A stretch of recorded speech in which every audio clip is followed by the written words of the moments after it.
Hello everyone, my name is Ice and I will be introducing you to our Rainworld Fight Club 2v2 open tournament. Open being that anyone around the world can submit to this one. We've previously had our open free-for-all tournament yesterday, and the last 2 weekends we have had the European and the North American tournaments, both free-for-all and teams. This is the final of the tournaments that we'll be running for Rainworld Fight Club for now. Maybe we'll have different tournaments in the future, but this will be the final matches that we'll have. It is also super late, so I will be not speaking as loud as we go through these matches, these first few matches today that I'm doing commentary for. Now, I have listed 27 teams here going into this free-for-all team tournament. Specifically, you want to be one of the last two teams, one of those teams that gets into the finals, and if you do, you win a coin specifically designed by the community. So of the 27 teams, 2 of them will be walking away, and 1 of them will be walking away as the ultimate champion here. Hope to see all of you in these future matches. We're going to be getting these matches set up here in just a moment.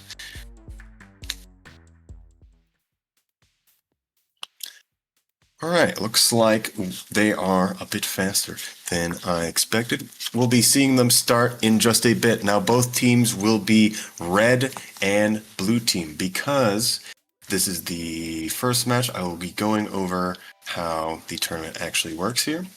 Additionally, hello people from Raid. I hope all y'all are doing good. How was stream? For people who don't know anything about what's going on, this is the open tournament. There'll be red versus blue team. The team essentially with the most kills is going to win. You'll get 2 points for every kill your team gets in a round. There are no points awarded for surviving a round. If someone dies for an unexplained reason, then that team will get 2 points as well. And otherwise, if someone gets stabbed and doesn't die, the team who stabbed them will get 1 point. So they could stab someone where they don't die and then stab them again where they do die and get 3 points in total, which is only relevant for Monk and relevant for throwing spears upwards. Now, we are doing this in 3 different sets, that being we're having the heavyweight set, where specifically we can have Spearmaster, Gourmand, Watcher, and Hunter, and then it'll be Rivulet, Saint, and Artificer as the second set of 6 maps, and then the last set, anyone but Inv and Slugpup can be played in this 2v2 tournament. Now, we are seeing the points here at the top of the board. We got Blue Sharpie and Mantis got 2 and 4 points, while Psycho Men and Soul GH have 0 and 4 points. So the red team here is just behind by 1 kill right now. We also have the other matches going down on the bottom. We have the different screens going on. Now this map is really interesting. There is a lot of emphasis on having the top of the screen control to be able to deal with certain situations. Now it does seem like someone didn't load in, so that match we're going to be moving on from, and we'll see how they're doing a bit later. So they'll be reloading that. Let's go back to camera 1 here. Looks like 1 kill for both players here. A little bit of lag here. Also seeing the other matches go on at the bottom. We actually are seeing 2 Watcher players here. We don't see a lot of people actually playing Watcher.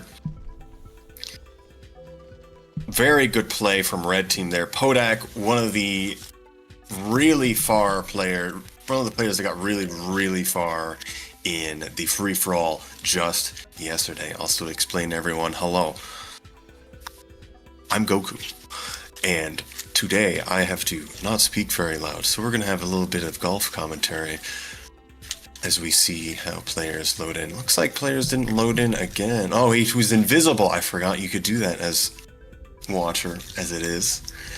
And now let's go check on what camera 3 is doing here in their match. Watcher is present here once again. Very cool to be seeing that. We've been seeing a lot of Spearmaster. I do question how good the Watcher will actually be. The biggest thing about Watcher going invisible, although your eyes and your items are still moving around, is that your team icon does not appear. Now we can see the distortion on the player at the top, but I am unsure if the players themselves actually see them as well. The Watcher can also use their invis to jump. Ooh, that was really good from them. Both kills were really good from Prono. I believe Prono is also one of the players that have played really well. Red Wolf on the other team, I know, is a very good player too. Moxie, I haven't seen too much play Arena, but I know they got really far, and I haven't seen too much from Win either.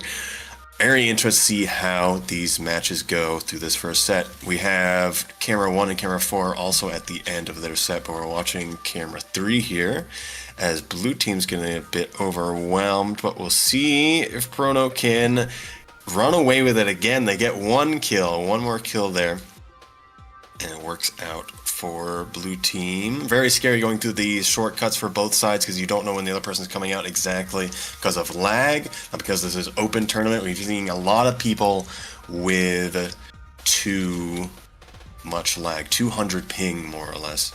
We can pull spears from wall, and wall pounces are on as well. Spearmaster is really common just because you can throw 2 spears. In a lot of situations, both players are throwing spears at each other. One spear clinks while the second one will actually kill them. I'm not sure if Moxie lost where they were or thought they already died from the spear. It looks like that didn't work out for them, and they were able to run away with it.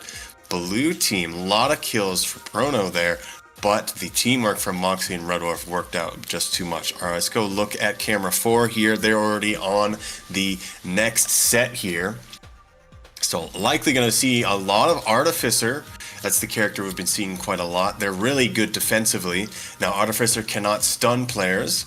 Looks like we got Bear. I know they are a really good player. Topper, Mike Honcho, and Golden Rose also present. I don't know much about the other 3 players here, but Bear was one of the most dominating players that I saw early on. And I say this, and they just fell into the abyss, which you can't do that, unfortunately.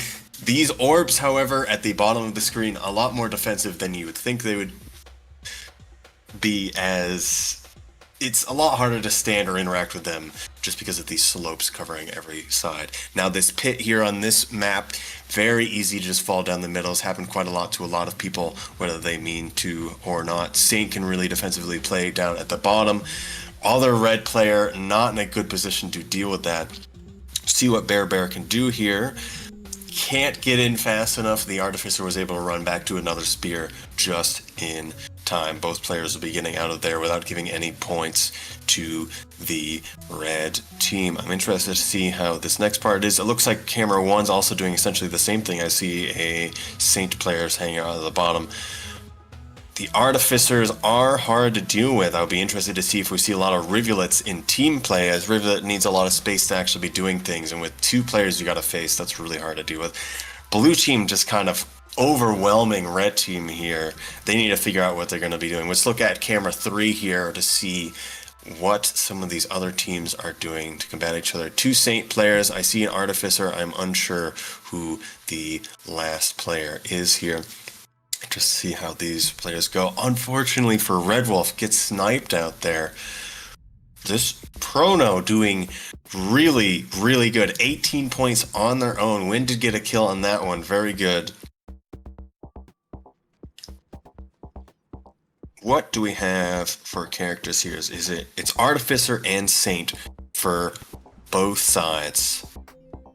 Unfortunate for the Saint there. It's very hard to figure out where you really want to position yourself. Top left is really, really good because you can kind of go anywhere, but bottom right, it's hard to approach, especially if they're going to sit there because they have a lot of spears they can sit in while waiting for the other players to approach. But you got to get the kills. The kills are what matters. It's not about the surviving. So the other players can just decide, oh, maybe we just don't go in there. We got the 1 point. We can just leave and just deny the other team from getting any points. Which it might be exactly what's about to happen here. Moxie and Red Wolf going for it.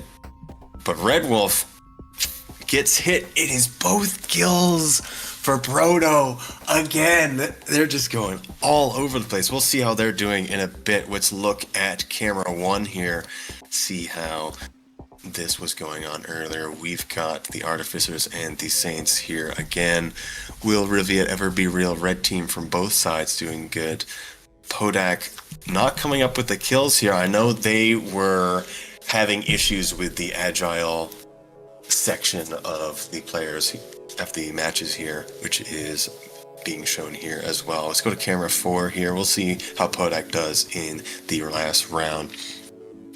Seems like it is a bit more on Red Rose and Mike Honcho's time here. Bear hasn't been doing nearly as well. Topper's been doing really good. We'll see what Bear can do at this point. Bear going in with spear, just misses. It's really unfortunate. Golden Rose preparing from the other side and is able to help assist their teammate from long range.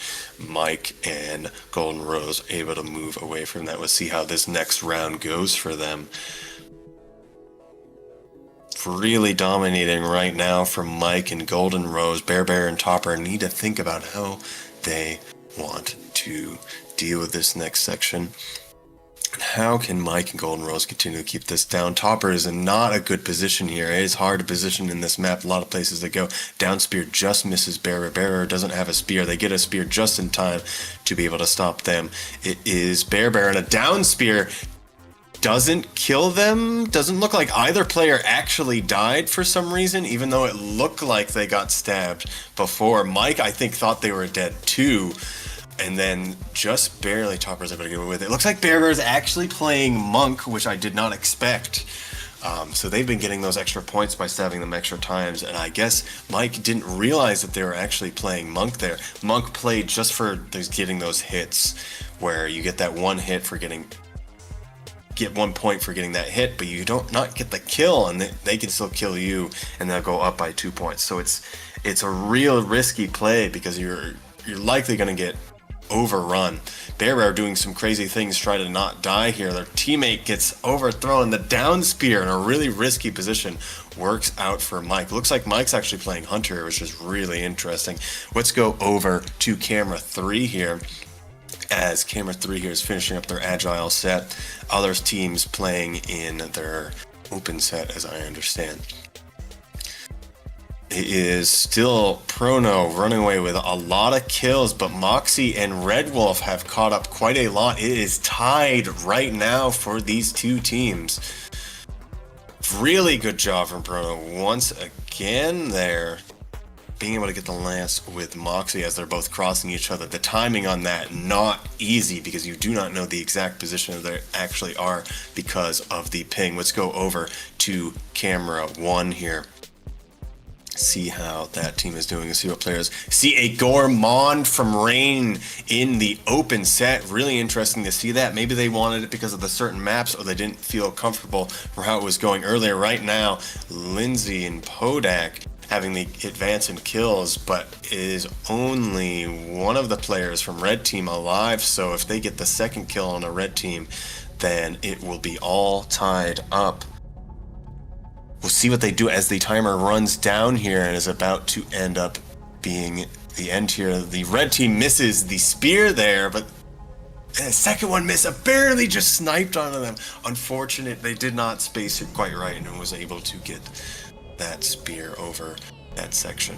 For both the blue team able to get out, and it's able to be tied for this next round. How does Gourmand deal with this situation if they spawned at the bottom? This is a rough situation for Red. Now here's again the thing. Oh, they're doing the Saint grapple setup, but however, both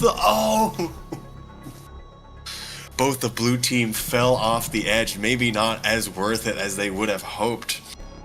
Really interesting setup here. Did not think about the piggyback setup between Saint and Gourmand. They must have been preparing and thinking about this. Podak and Lindsay have a 1 kill lead because of that off meta setup. They can just run into the players here as Saint.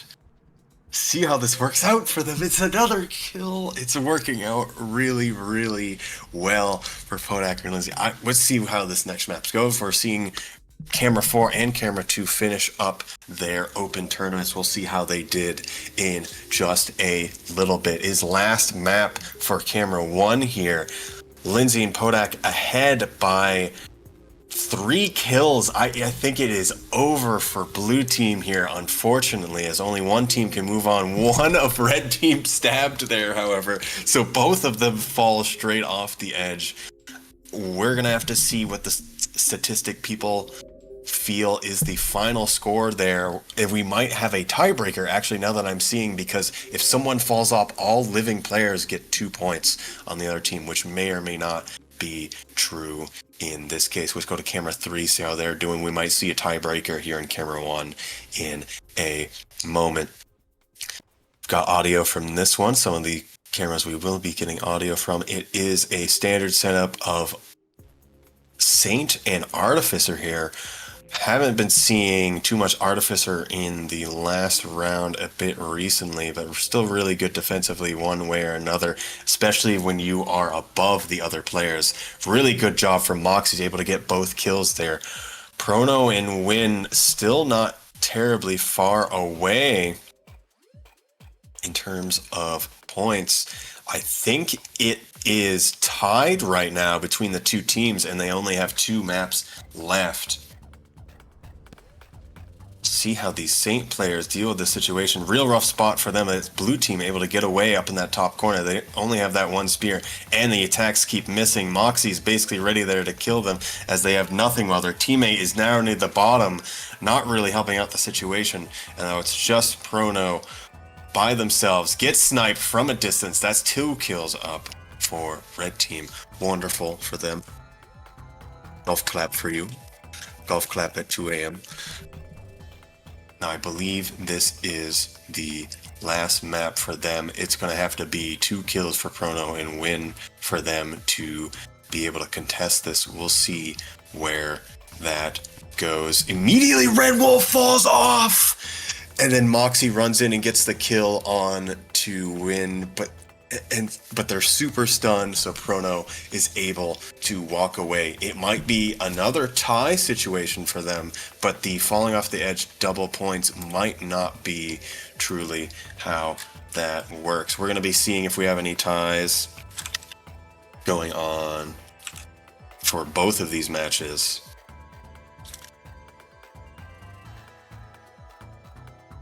So we'll be waiting here for just a bit to see what's going on. I'm waiting to see what production is saying about these matches. It will be 1 map that will be played, and whoever wins will be the team that moves on. The team that doesn't get it will be eliminated from the tournament. Right now we have Camera 1. It looks like they're getting set up here. It looks like it's going to be on Antenna. It's a really good map for this. It looks like it is potentially going to be the same setup for Rain and Podak of Saint and Gourmand. We'll see how that goes. It is going to be a double tiebreaker. I have been confirmed that. It seems like this happened in a very odd situation where both the other teams had someone fall off the edge, and it makes both of the surviving players on the other team get 2 points. Wonderful show from the teams to be able to keep it up. And it must be a lot of pressure these teams are in to be able to perform at all, let alone the mistakes that they're doing, and be able to continue to stay in the fight. Rain still alive. Potato gets destroyed by a spear as they're going into the section. Rain survives a hit. They are still in this. However, they are tired, but they cannot take the next spear. Podak gets both of those kills, and with Lindsay completely overwhelming them up from above. Really good job from them. That will be Podak and Lindsay moving on to the next match and next round. Now we'll be going to Camera 3 here.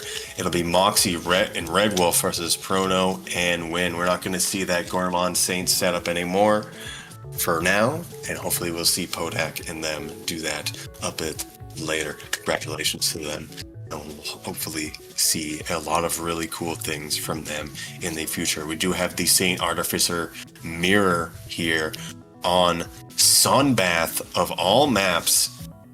I am unsure how this is going to go. This is in some ways a very one-sided map depending on where you spawn, simply because of being able to spawn on top left or the top right.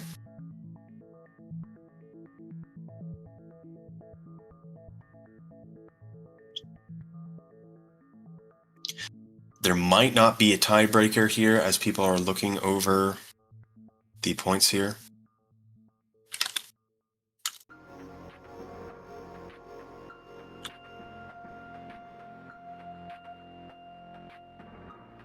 We'll see.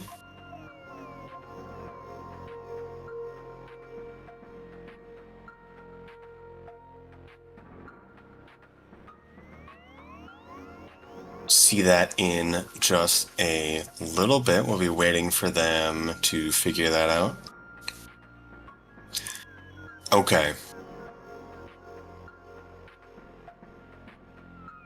It appears that red team is the team that will be moving on, which is Red Wolf and Moxie.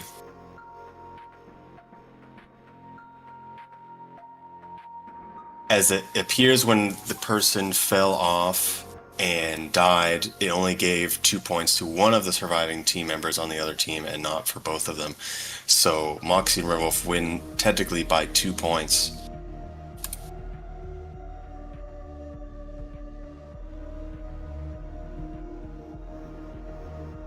All right. Well, we'll be seeing how these next matches get set up here. Thank you all for being around for the first set. I will be right back with the second set in just a little.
Hello everyone, welcome back, and we are going to be getting into these next matches in just a moment. One of our teams was not able to be around, so we're only going to be having 3 matches for this one.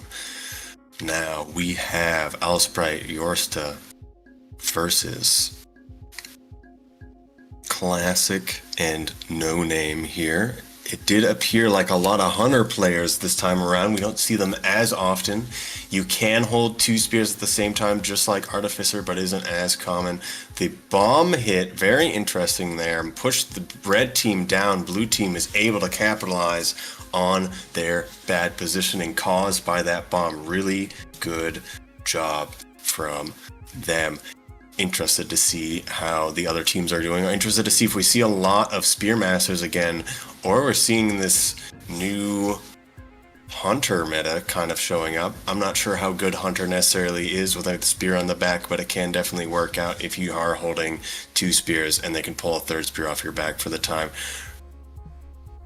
Did seem like Classic took fall damage. It's kind of an awkward situation on this slope. Barely gets it in is Classic. Classic on getting both of those kills for their teammate who got overwhelmed in the corner. Very interesting map here, the sand map. The pit in the middle is really nice. Doing a double spear is Alsprite on the right. I know Alsprite is a really good player of this game. We're interested to see if they can pull it up for their team here. Right now, they're getting a little bit overwhelmed. Where are we going to be going here? They do have the height advantage. Staying in the sand is a really good idea. Cannot deal with the situation, but is able to get it to work out as No Name misses their spear, and they're able to get out of the sand just in time. That sand pit is deceptive. You can use that to get kills you wouldn't normally expect, because it's all considered flat ground despite it not technically being flat ground. This is the map you want that upper control for a lot of different reasons. It did look like it hit them, but lag exists. Blue team setting up a firing squad from the distance, getting their spears back, but they have taken their top control away from them. Right now, red team's got their 1 spear that they can make real quick.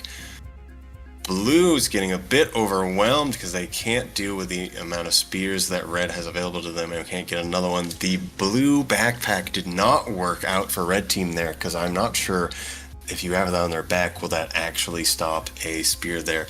Works out for Alsprite and Classic here. I actually think Alsprite and Classic are on opposite teams, and them being in that top left corner means nothing. So it is now 6-2 and 12-2. So the behind by 3 kills is the Alsprite team.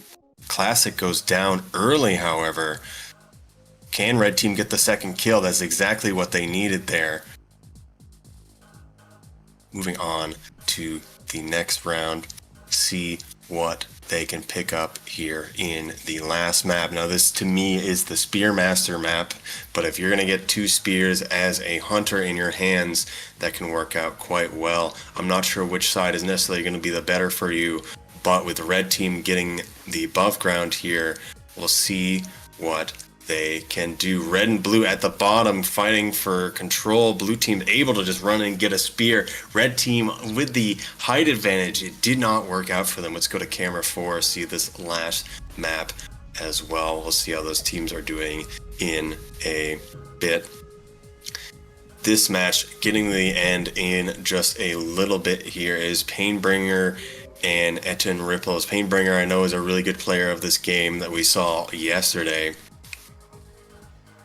We'll see how they do now. Is also on the watcher there on red team. Really interested to see how that goes. Haven't seen a lot of the creature that they can make recently, but they are not able to get one out, and that's where Spearmaster does really good. Through 2 spears, blocked 1, is able to get out. Did get a kill on one of the teams on blue team, however, so it's not all that bad for red team. Painbringer and Etten Ripples. We'll see how those points are as the teams get set up here. It looks like a slight advantage for blue team in this case. Now we'll see how camera 2 is doing here, as they're likely going to be starting a bit earlier than the other teams. Just getting into the movement section here, we'll see if you see any more Saint Gourmands in the open section later as well. We are seeing a Rivulet here, which I do not believe we saw earlier. 2 Rivulets from blue team here. Really good getting out Allsprite early. Classic still alive though on the Artificer. Being able to throw downwards or upwards whenever you want to is really powerful, but they have used a lot of their jumps already. The Rivulets are just raining down spears, but nothing's hitting because Artificer is not taking the bait just yet. Spears hitting together in the middle, spear in the middle if a team needs it. Red team likely still has a lot of spears up there, but there's enough spears at the top for the Rivulet to take the advantage. Really good from Classic and No Name there. They're running away with this one a bit here. Let's go look at camera 4, see how they're doing, and hopefully that red team can bring it back. Unfortunately, falls off as Aiden Ripples. I'm not sure what happened, but the slopes, again, these things happen a lot more often than you would think. Trying to get spears across is Painbringer. It's a little bit awkward to play as Rivulet on this map. Not really on solid ground as much as you would hope. Really good spear from long distance from Painbringer. They do not have a spear right now. They do have it now. Artificer versus Rivulet on this map. You'd think Artificer would do really well, but these poles are more annoying than you think it would be if you were trying to throw upwards or downwards. Bringer got their spear back.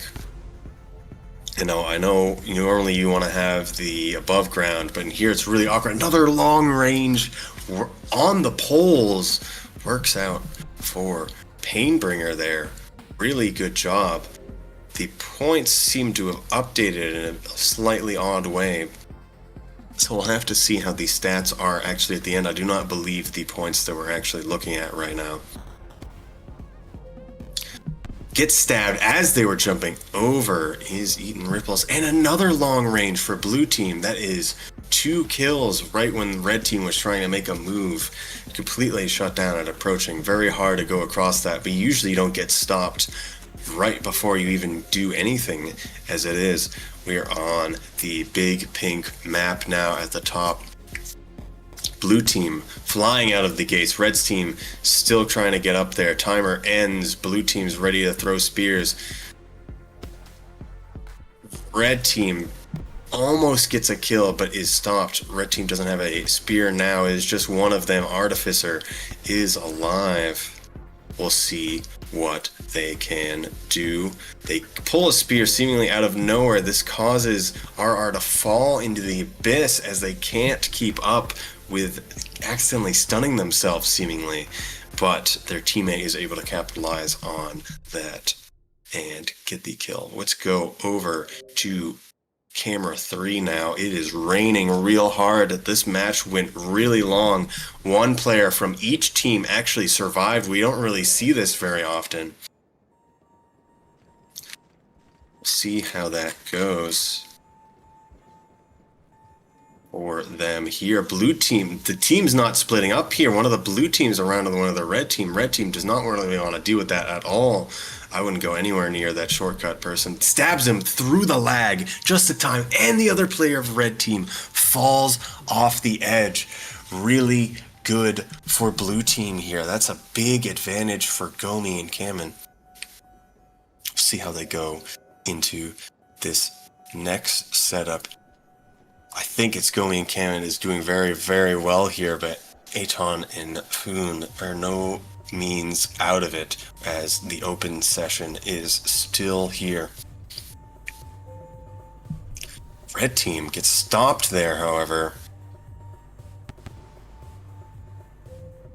Oh, and stopped again. Couldn't get the down spear in time. Looked a little odd that they actually clipped through the ground as Kamen and wasn't actually able to save. I don't think that gives any points to the red team, but both the players tried to go into the same shelter and was pushed off an edge and died there. All right, we are going to be finishing this set here in the open set for Agile. Is blue getting first kill? Is the Rivulet left over here? A trade for red and blue team. One of the blue teams still alive. at the end and is able to get out. We're going to go over to camera 2 here as they are in the open set here. Any character is available. Let's see what we got. We got Spearmaster. We got Spearmaster, and we got, I don't know who that is on the left. Spearmaster, a really good option. Maybe people know what the maps are and maybe they feel more comfortable in it as well. But the multiple spears, always worth it.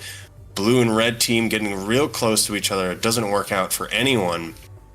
2 spears, however, too powerful. Classic's able to just clink there and do whatever they want. You cannot challenge them. It's 2 monks from Alsprite and Yorsta.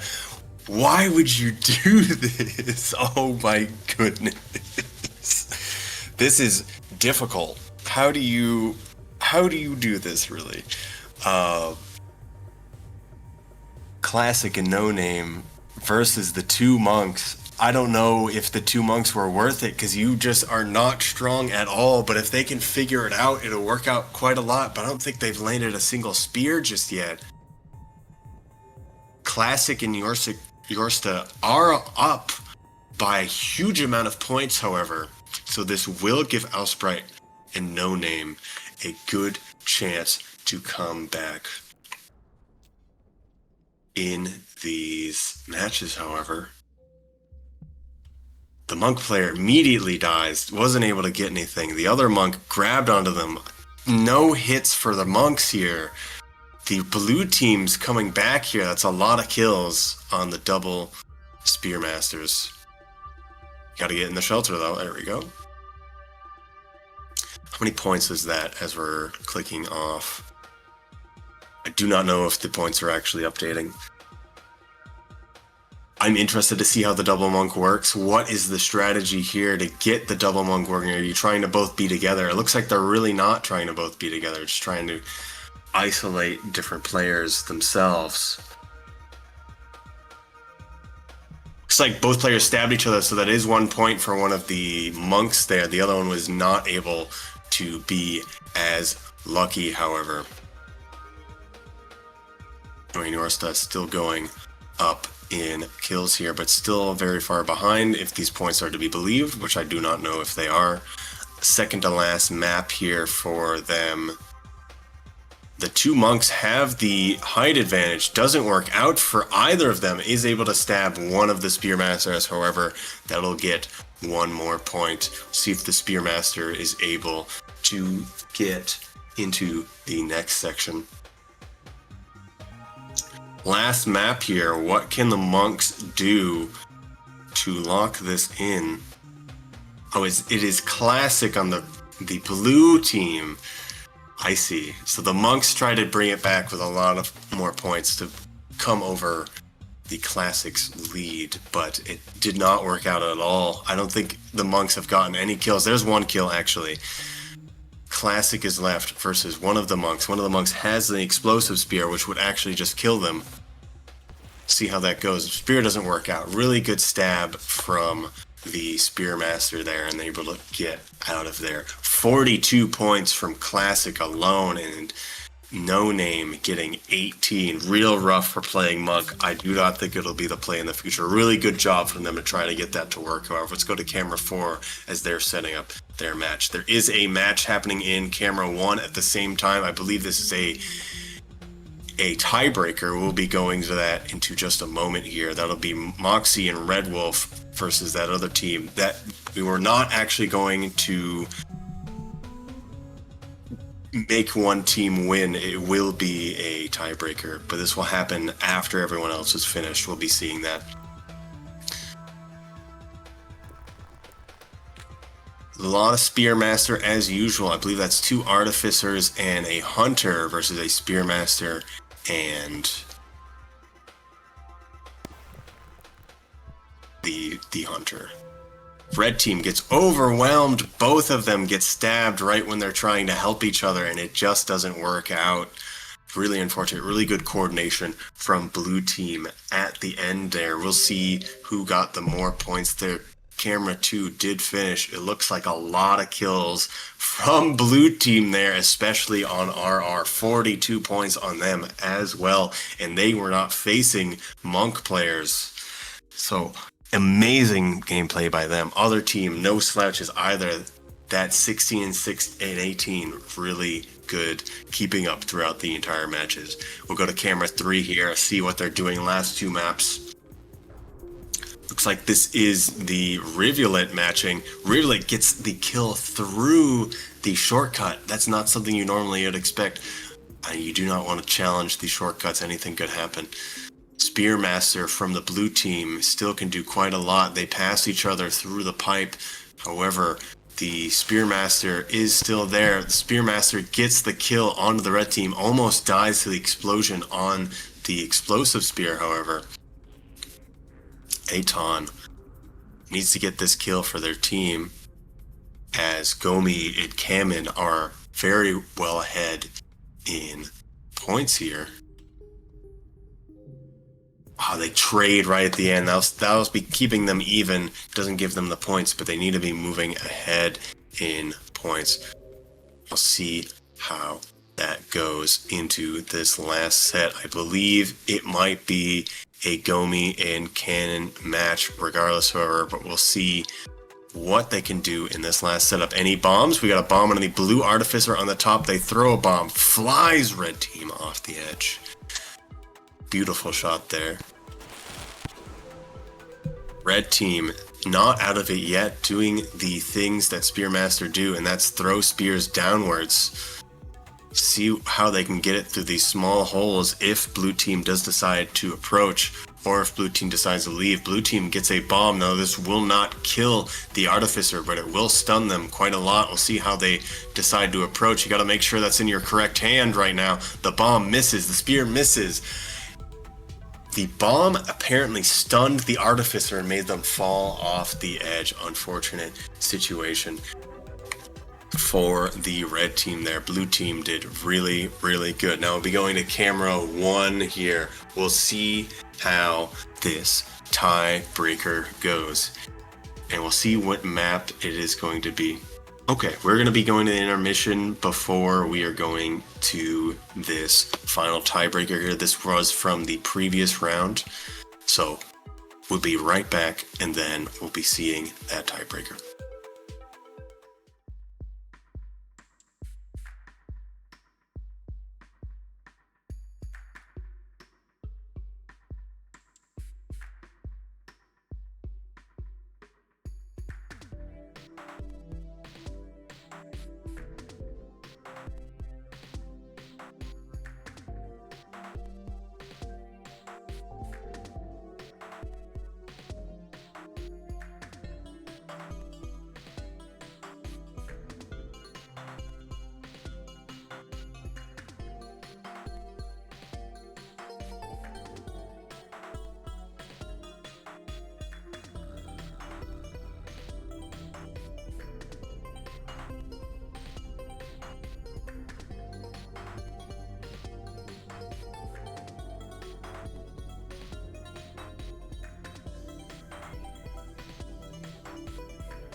And hello everybody, I'm here, I'm going to be commentating the next set of matches, and right now we are going to be playing the heavyweight round, if everybody probably remembers how it goes right now, but yeah, heavyweight round, the heavy skags, the fighter skags, and we are going to be watching several, I think there's a Gourmand, a Watcher, a Spearmaster, and is that no, that's two Watchers, that's fun.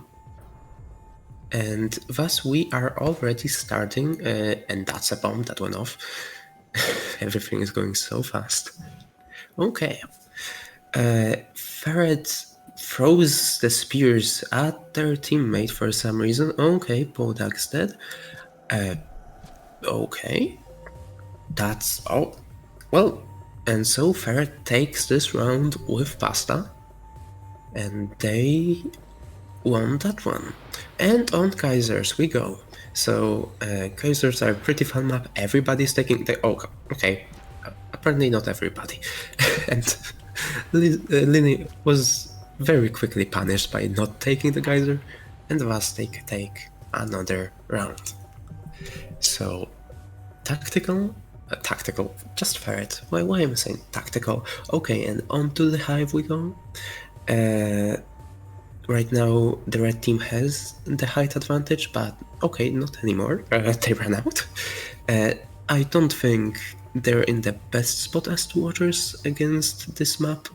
Against Gourmand, they cannot go down. Okay, but they traded. That's good. I suppose they do need to make up some points for the first two rounds, but a trade is never bad. Okay, and right now, this is a pretty tough situation for Gourmand. Generally, you always want to be above the Gourmand, and if you are much more likely to win any match. But it's also not that easy when they're using their teammate's body as a shield. Well, okay, but still, Podak takes it. Podak? Is that Podak? No, that's Lindsay. I'm sorry. Podak was dead already. And thus, on to the mud pits we go.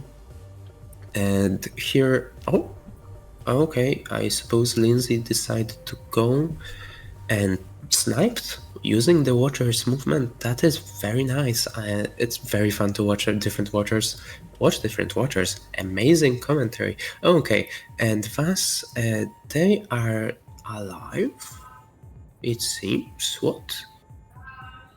Okay, I'm sorry, I got them. Oh no. Oh no.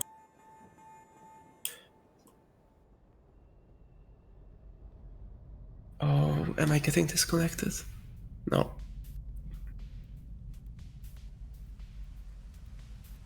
Okay, and thus we are moving to the next round.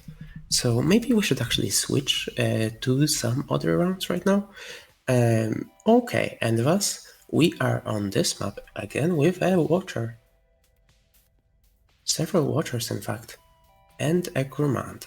Gourmand in the bottom. That's not the best for them, but that's okay. And thus, the red takes this round yet again. Wait, no. I'm pretty sure blue, yeah, the third one. Oh, Flo and Phoenix. That is fun. Okay, let us go to the last round of the heavyweight round. And here on Stoneheads, this is a pretty difficult map for Command, to be honest. If you're down, you can't really do much, but we have a Ripple Worm, and that is one of the best things against this, but that didn't help. Oh, but maybe, okay, that was a fast set of trades. It seems that the Ripple Worm didn't help much, but it is a very, very nice tool against camping, and that's what it did there. So it seems that Mantis and Sharpie are taking this one, and we're going on to the agile round with the fast skags, the jumpy skags, you know, the agile skags. And so we're probably going to see a bunch of Artificers and Rivulets. Saints is relatively less common, but it's always fun to see a Saint, and Flow is a Saint, so that's nice. We have a Saint and 3 Rivulets. Obviously, so many Rivulets. 3 fish, and a frog. So now, to Saint, this is a really nice map for Saint actually, if they can manage to get on top of it, because all of the spears are on top, but it didn't help Flow, and it seems Mantis and no, why am I saying this? Yes, Mantis and Blue. Blue is Blue, amazing. Blue is taking this round. This is a pretty scary map for Rivulet. I think this is one of the reasons that I personally like to pick Saint. It's really easy to follow here. Oh, but once again, it didn't help Flow, and Blue takes yet another round. That's pretty fun. But to be honest, I think we should be switching to a different lobby. I think it's nice to give some love, and we're still on signals. And we have Saint trying to desperately hit a Rivulet, and I don't know what really happened there, but they certainly lived. Red Wolf and Moxie taking this one. Okay, and we're moving on to the next map. Okay, this is yet another pretty scary map. This hole is one that takes a lot of lives, a lot of the times, especially for Rivulets that like to dive bomb and fall into it for some reason, or Artificers that, okay, but Moxie managed to save themselves, and Red Wolf managed to dive bomb and survive. That's really no. Okay. It seems that the blue team doesn't know English. That is quite understandable. Not everybody knows English. I barely speak English, and I speak English, so yeah. We are moving on to yet another pretty scary map. I think most agile maps are the most scary maps in the game, in my opinion. And the amount of pits they can fall into, especially if you can't really control their movement, is very scary. And maybe we'll have a bomb. We have a bomb on this map. Amazing. We love bombs. Everybody loves bombs. To be honest, the bomb exploded, and that's a spear. And why are they alive? What? They had a spear in them. What? Okay. No matter. They have a spear in them, they are alive, everything's fine. They're just like Hunter, but sort of different. I can't really tell what's going on. I thought they would die like 5 times by now, but they haven't, so plot armor, I suppose. Greater plot armor than Sigma. And this round is still keeping on going. So we are going to move on to the last map. I'm pretty sure, if I can count, that's not a guarantee. We are moving on to the last map of the... Maybe we'll have a plunk. Can I finish my sentence? They still have a spear in them. They just have a spear in them. What? Okay. That was a very fast round, but I'm pretty sure red, and they take their teammates with them. So that was a really nice game. And maybe for the open round we shall switch to yet another lobby. And let's see. Oh, this is Twizzlet Sigma. Maybe Sigma will do some fun storms, they tend to do that. Okay, let us see. Mike Honcho... did Sigma just tank that, or what happened? Okay, I don't know, but that didn't help them, and Golden Rose decided to kill them. I mean, everybody would decide to kill them. That's sort of the point of the game. But, I mean, yeah, you could decide not to kill them. It is a choice you can make. You're free to do so. But let us see what's going to happen. Sigma threw a spear and missed, and now is tired, but I am not sure what... Oh, I think Sigma just killed Twizzlet. Not the most fortunate set of events. Sigma blocked Twizzlet from moving, and thus pretty sure that's the reason they died, but... Also, Golden Rose. What? My control killed, and how did Golden not die from that spear? Perhaps Meadow Jung, and even most certainly Meadow Jung, but that's okay. Oh, or perhaps the Gourmand was tired, because that's a mechanic of the character that exists. And now we have a sort of a trade. You could call it a trade.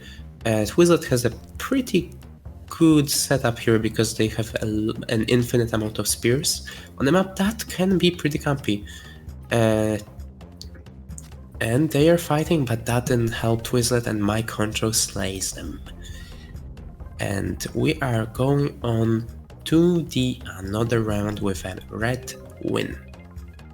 So let's go. And here, this is also not a pretty good. I think a lot of the maps are not very good for Gourmand, and Sigma proves my point by dying immediately. And okay, and Golden Rose kills both of them. That's, well, that happens. I think Red is doing really well this round. Sigma's plot armor cannot save him this time. That's pretty sad, but you know, what can you do? My control is also literally one of the winners, one of the finalists. So that's a very hard. I mean, most of the people here are finalists in this specific lobby, so actually that doesn't make much. But yeah, Golden Rose yet again lives, and we moves on to another round. Moves on. Everybody moves on. It hasn't finished yet. Okay. And this is the last round of open. Maybe there's a bomb. I don't see a bomb. Nope. Sigma managed to dodge that explosive spear. Golden Rose kills Twizzlet and then kills Sigma. And that is, I think, it for Team Blue.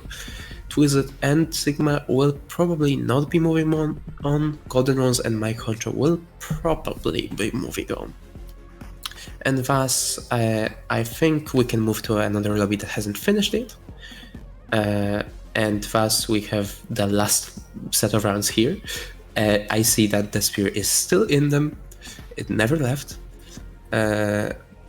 Okay, and now they had an explosive spear in them. I think that they died. The spear finally got them. Internal bleeding does that sometimes. And maybe let us move to the last lobby that hasn't finished yet, that I think is pretty far behind actually.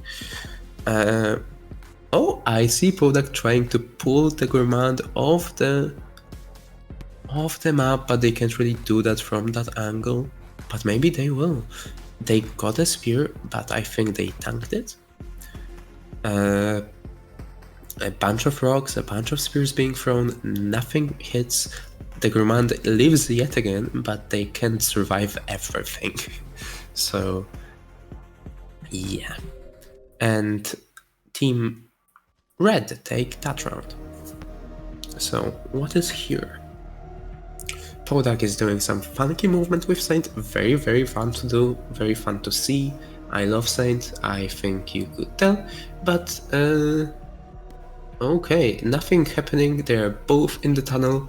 Nothing going on, but the tunnel can also be your death trap if you're not careful, so that's why Blue loses. Fair enough. I'm pretty sure for some of those contestants it's like 1 AM, so I'm not very surprised that not everybody is being on top of their game. It is quite hard being on top of the game when you are sleep deprived. But Podak, he slays yet again. Podak is doing some funky stuff. And Lindsay slays third. So Red wins another round, they both survive. And I'm pretty sure we're moving to the last round of Open in this set of matches. So is there a bomb? No, there was a lot of explosive spears and they all fell off the map. Amazing. I love when that happens. So, okay. Pain killed. Okay.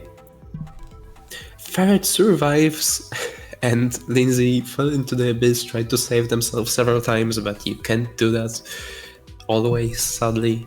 And thus, Lindsay and Podak still have the majority of points in this round. And this is the end of this set of matches. Everybody's finished, and we're going to be back very, very soon, I think, because I don't think there's been any draws, or maybe there has been. I'm going to be soon, very soon, back. I can speak, sorry. Yeah, bye.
Okay, everybody, and I am back. And if you don't recognize me, that's also alright.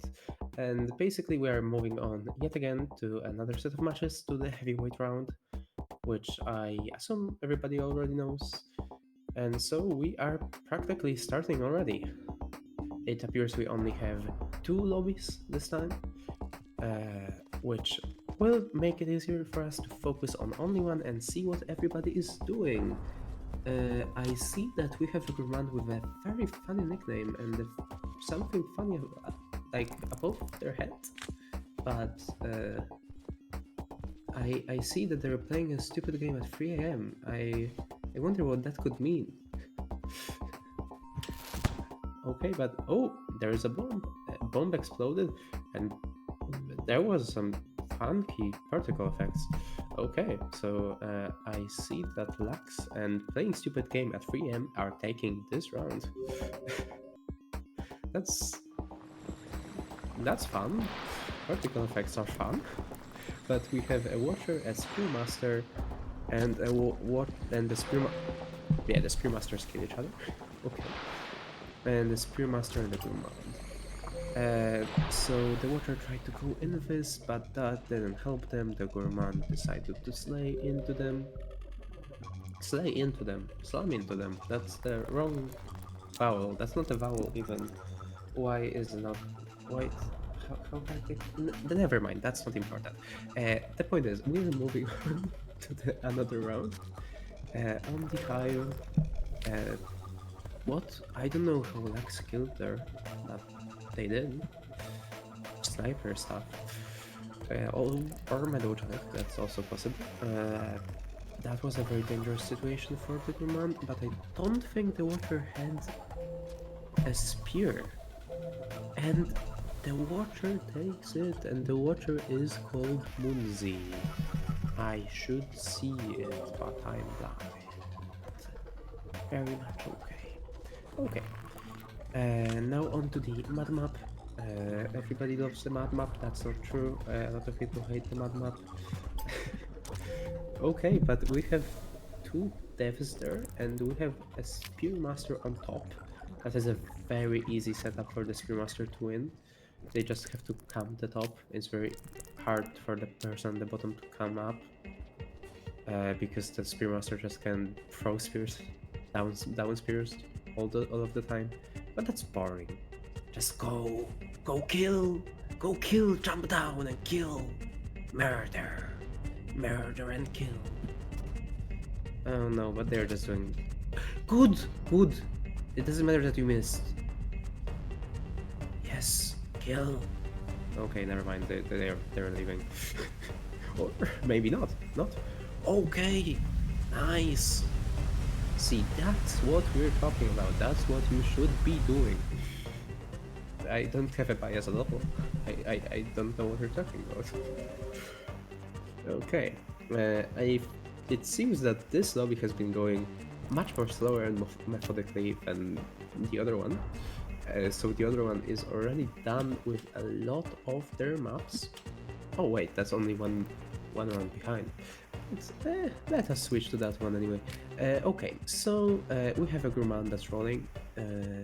Pretty dangerous map for Gourmand, because if you're at the bottom, the people at the top can really easily kill you.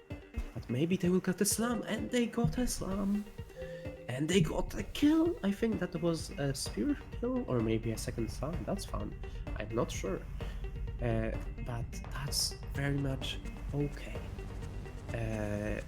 They both survive, and this is the last round for the both of the lobbies. No, never mind. The second lobby just went on to the last round. So let us see how this one goes. The Watcher dies immediately, and the Spearmaster. Okay, so they trade in a way. The Gourmand now has the high ground, which is the correct way to play Gourmand, and they did something that was fun. I think that was a slam or a spear, I can't tell. But I think this person is really good for the fact that they're definitely sleep deprived. So we are going to move on to the agile round. Let us see who will play who. So I see we have. It's nice that we're staying on the screen for the stat trackers. I appreciate that a lot. Thank you, GM. But we are starting on the second map. We are here on the second map, second team, the second set of teams. There are two teams on this team. Okay, we have a Saint, we have a Rivulet and Artificer, and a Rivulet with a Saint. I think I said that in a very wrong order, but that's okay. We move on to signals. Everybody hates this. Oh, okay, maybe I'm lying. There's at least one person that loves this map. I am not one of them, but I'm sure someone does. Okay, MK fell into the abyss. See, this is the reason everybody hates this map. Who would wonder that a map that has barely no ground would not be liked by players that like to have ground? Impossible. But we do have a Saint, even and an Artificer. They do much better on that sort of map. Okay, but Cat Enjoyer got killed, and so the Rivulet is the only one left from the blue team. And the blue team got killed. Sad. That's what happens sometimes. You can't do much about that, but you know. Red wins this round, with Gourmand taking both of the kills. And to the Signal Spires, that's not a Signal Spire, I mean they're both Signal Spires map. So what is this map called? If only I could know, but that doesn't matter because they are killing each other. And it appears that the Artificer missed the spear on the Saint, but the Saint fell, got stunned, and fell into the abyss. Okay, that's what happens sometimes also. So Red takes another round, and we are moving to this one. Will there be bombs? There is an explosive spear, but no bombs. That's sad, but that's okay. Oh, that was a funky wall pounce. I like that. I suppose not very advanced movement tech, but still very fun to see. Okay. Red is taking their time killing blue, which is okay. I mean, technically speaking, you have a very strict time limit, so maybe not. But you know, it's okay if you don't die. And they're not. And they killed blue. So, and just as rain started to fall. That's nice. Good job, Red, once again. So, maybe let us switch to the other lobby now.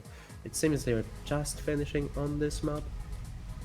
So, we have a duel, a 1v1. And they're, I think, going to both shelter? No, never mind. The Rivulet didn't manage and they got slammed down by rain. So Lux takes that one. Okay, and we have this one. Do we have bombs? There can be bombs, but no bombs. Such a sad sight. Too bad. Too bad. An explosive spear explodes and does absolutely nothing. And Lux and playing the game traded with Cynics, and thus they took that round. Oh, poor Monzi, but that's okay. So we see that Lux and playing stupid game at 3 AM won that round pretty heavily, but maybe they will make it up in the open round. Which actually, what is going on in the open round on the other match? Since it appears they are doing stuff. We have a Saint with a Spearmaster, an Artificer. Okay, so it appears that the Saint died. the Spearmaster isn't in the best position against an Artificer, and thus they get down speared by the Artificer. Probably the best tech, I think, on Artificer. It's not tech, but you know, Artificer is really good at throwing down spears. They can probably do it from every angle, unless you're me. I cannot do it from every angle. I suck. That's why I play side. But let us see. Some explosive spears, maybe some explosions. It would be really funny if they threw the explosive spear at the other explosive spear, but they haven't done that and they haven't used it at all. Oh, they have used it now. Okay, they switched their spear for the explosive spear and killed Cat Enjoyer soon after. It appears that if only I could properly see some stuff. But Camino and Gomi are taking this round. And also, if I'm hearing it correctly in the background, no, I think I'm hearing it wrong. Never mind. We have Cat Enjoyer and... Wait, what are they doing? Okay, they're just camping for now. So... It appeared... Okay, that was a nice snipe from Gomi. And... let us see what's going on here. Okay, maybe they will pull them off. Please pull them off. Please, please do. Please do. Never mind, they died somehow. I don't know how, but MK killed them with a tech that I wasn't able to see despite watching them intensely. But that's okay. Maybe we will clip, somebody will clip that and we will see. Also do clip stuff, like clipping stuff is nice. Okay. Nobody's hiding in the tunnels this time, that's nice. Nobody's going to get killed in them. Okay, Cat Enjoyer was really stuck in a very bad spot, and then they got sniped by their own teammate when they were already dead. Not the greatest for them. That must suck, honestly. Oh, but okay. But MK did manage to kill them. Kill the Spearmaster, and now the Artificer is trying to down spear, but and they succeeded. Yep. That is what happens quite often. Why is the bottom lobby black? Did they finish? That's interesting. But let us see how this one will go. A pretty fun map for Saint, honestly. There is some funky stuff you can do. I mean, not really, but it's a semi-open map. You have several spots where you can grapple, but doesn't really help at all, which sucks, but you know. Saint, despite being very, very agile and being able to dodge very well, is not really like the prime fighter. You can, of course, do a lot of funny stuff with your agility, but despite that, they don't have much combat advantage. And I'm pretty sure they are easier to kill with bombs and stuff. And their throw of the bombs also sucks. Okay, so that was some ping stuff. And it appears that there was a trade, a 4-way trade. So that's a draw. And so this is the end of Open. And Gomi and Kamina finished this round with the most amount of points. And I'm pretty sure, yes, they are moving on. At least if nothing's funky going on. So, I don't know what's going in the lobby below. I'm not sure. Something probably is going on, which I don't know what. Since we're waiting, we can recite the alphabet backwards. Z. Why?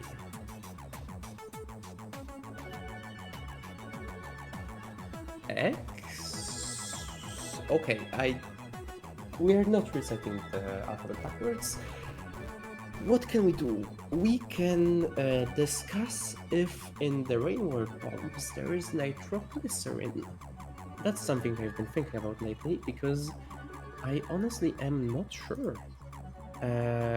So basically, like nitroglycerin needs like heat to explode, right? And basically, like when you throw the bombs, there is no heat. There is just impact. Maybe there is heat from the impact. Maybe the but also we're intermissioning, so you don't have to hear me up about nitroglycerin. That's okay. See you soon. Bye bye, or maybe not see you soon. Bye bye. Yeah.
Okay, everybody, and we are back yet again. So this is me, and we are going to be watching this lobby because of the technical issues that's been going on. So this is the open round, and we are indeed starting from the beginning. So we have Lux as Saint playing the stupid game at 3 AM as Gourmand still. Sings as pretty sure Spearmaster, and Spearmaster also. Moonzy is playing them. A lot of missed spears on Moonzy. Moonzy is doing the classic skag tactics of camping the... Oh, that didn't help them. The power of rolling Gourmand is too heavy to bear. No, actually, because they are bearing and they won't, so actually it's not too heavy to bear for them, it is too heavy to handle for the other person that's being hit. Never mind. Let us go to the next round. So, yes, I think it is a Spearmaster and an Artificer. Yes, that does make sense. So it appears Lax is using their tongue to position themselves in funky ways. Playing stupid game is in a pretty bad spot here as woman. Okay, I think that was very unlucky. I think Lax got blocked a bit by playing. But that's okay, I think, because playing is alive and also killed. Yeah. And they took Lux with them. How nice of them. So we are moving on to yet another round with a blue taking it. And thus we are on this map. Maybe somebody will fall, maybe they won't. There is no bombs. There can be bombs sometimes. Okay, Lux snipes. Very nice job from Lux. And okay, maybe there will be a Gourmand slam. No, there will be a Gourmand spear. Less spear.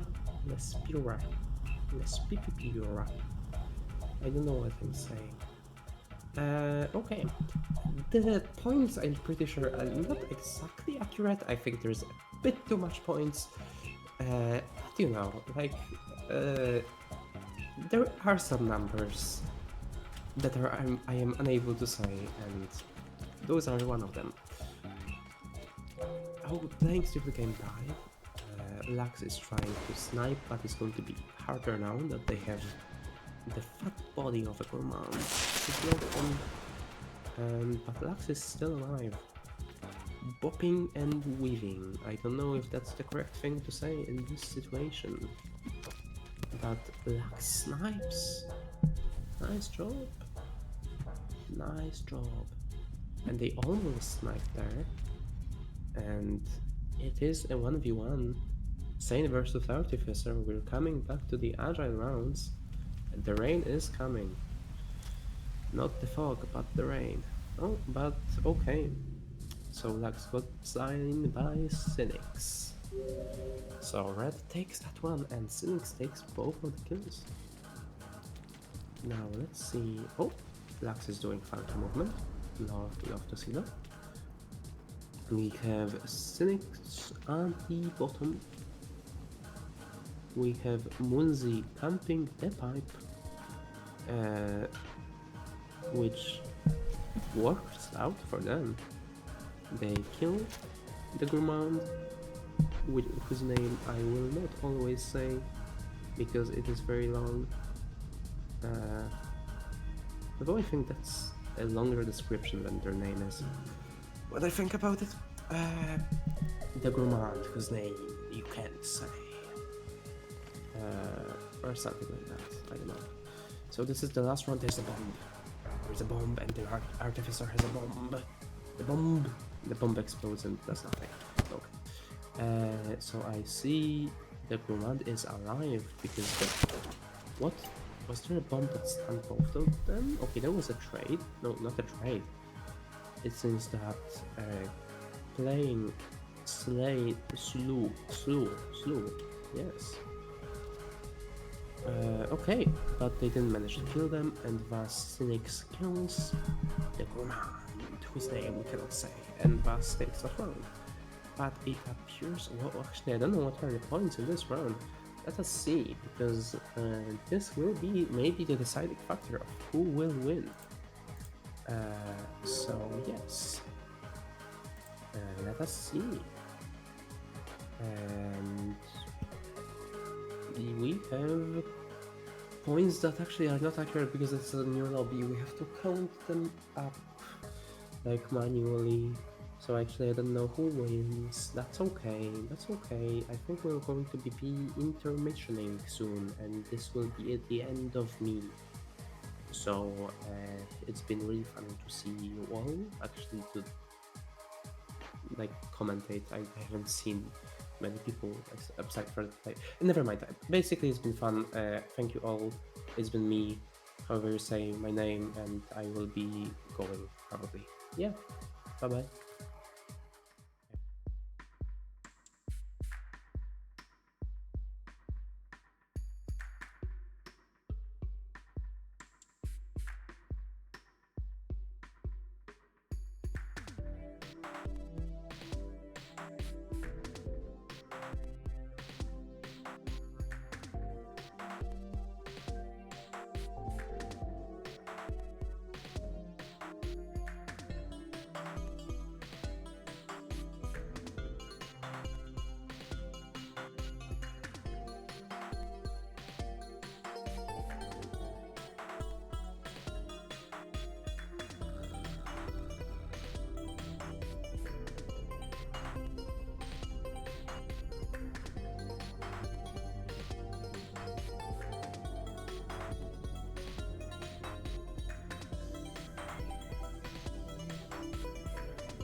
We are back. Welcome everyone. I'm Snow and I am here with the start of the quarterfinals. But before we start, thanks to our wonderful stat trackers, we get to see who won the previous match, and it was Lux and Nigad, also known as playing a stupid game at 3 a.m.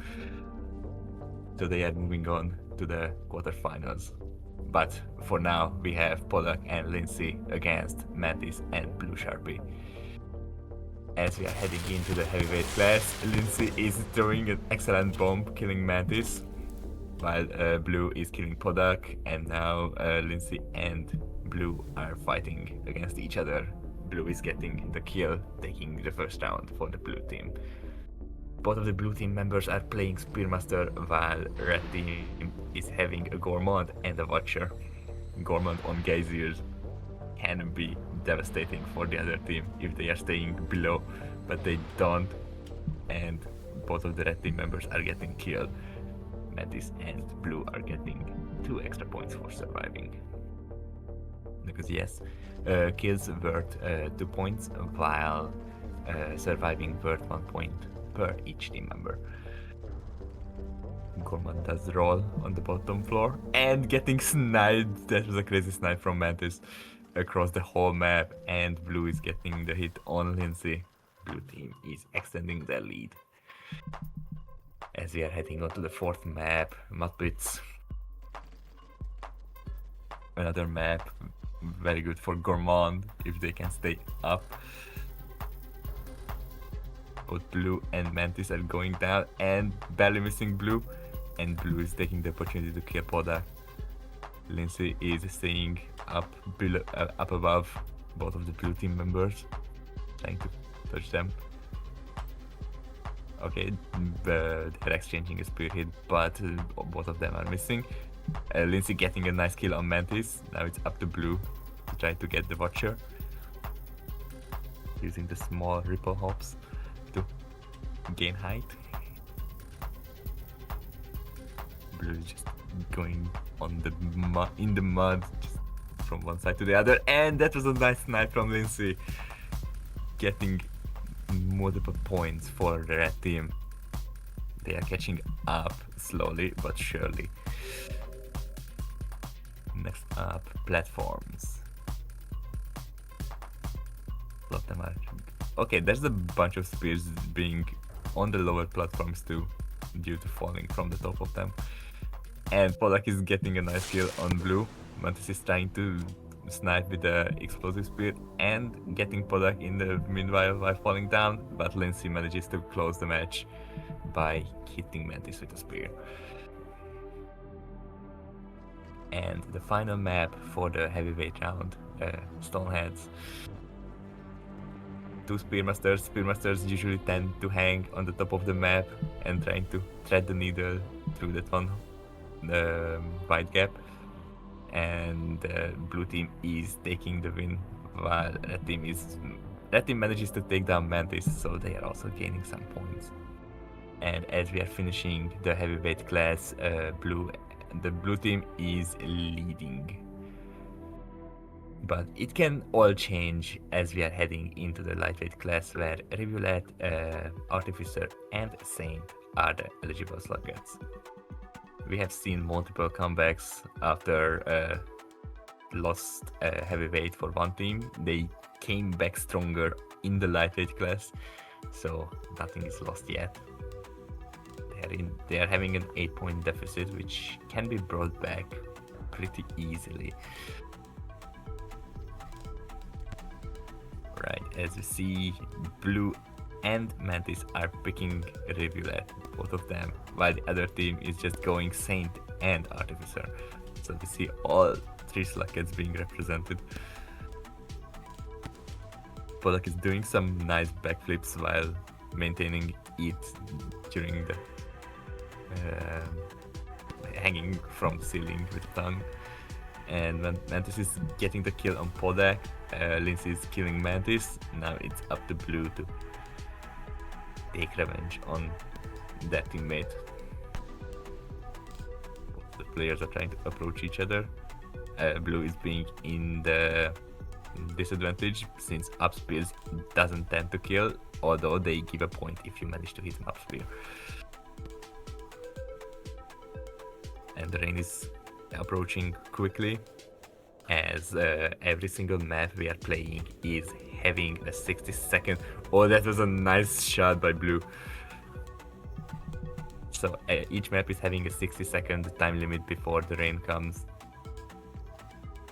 So they have to fight it out quickly, or else multiple people can survive, including from different teams. So Polak was trying to pull down Blue, but managed to get the kill on Polak, and they sniped Lindsay on the other side of the map. Blue team is extending their lead, so multiple people can shatter, and both of them are gaining a point, including when those people are from different teams. Escape with the carry that bit, which claimed so many lives during this tournament. Alright, they are trying to approach each other. Polak is just hanging there, trying to make the blue team members go towards them, but they are just trying to snipe from the other side. Okay, Mantis and Polak died. Lindsay got the snipe on Mantis. And now it's again up to Lindsay and Blue to fight it out. And Blue fell off into the death pit, claiming yet another life. Polak is waving. Funny. The death pit claims yet another life.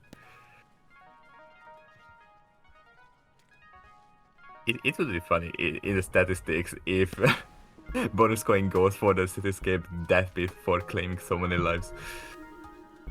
Okay, Lindsay was killed by Blue, making them fall. Now it's up to Polak to kill both of the blue team members, and Vent is getting a crazy snipe. Nice shot.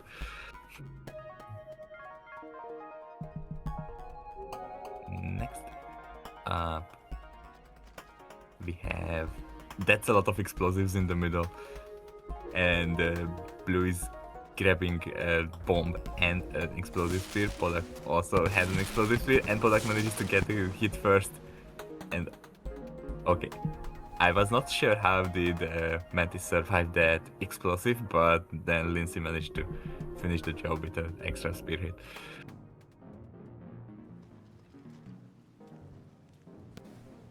And the final map for the lightweight class, Fountains. The ploying opportunity. We have seen ployings yesterday, so I was really happy about that. And okay, I wanted to say both of the red team blue team members get sniped by an explosive spear, but Mantis managed to dodge the second explosive spear hit. But Polak finished the jump off with a nice snipe on Mantis. So yeah, red team is climbing slowly back up, but the blue team is still having the edge over them. We are heading to the open weight class, where every slugcat is eligible, but Inv and Slug Pop. Those cannot be picked. And as we are heading on to our final 6 maps of this stage, or I mean of this lobby, we will see if Lindsay and Polak can come back and get into the semifinals. Right. And then Polak is stealing the spears from the blue team, while Lindsay is taking their position if the blue team members are deciding to pop their heads out. And it seems like all of the players are stayed on their lightweight class picks to Rivulet, Naki, and the same. And Lindsay got a nice shot on Mantis, Blue trying to get Blue too. And the hiding in the pipe did not work out for Blue team. Lindsay managed to kill both of them. And that's the max amount of points for Red team. Or technically the base max amount, because it can be increased by an extra 4 points if both of the blue team members are falling off without red team getting the kill credit. So yes, if someone is falling off or dying to a natural hazard, every alive team member from the other team is gaining 2 points for that.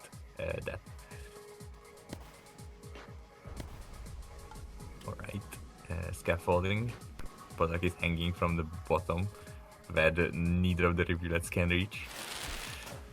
But Podak and Ventis traded shots with each other.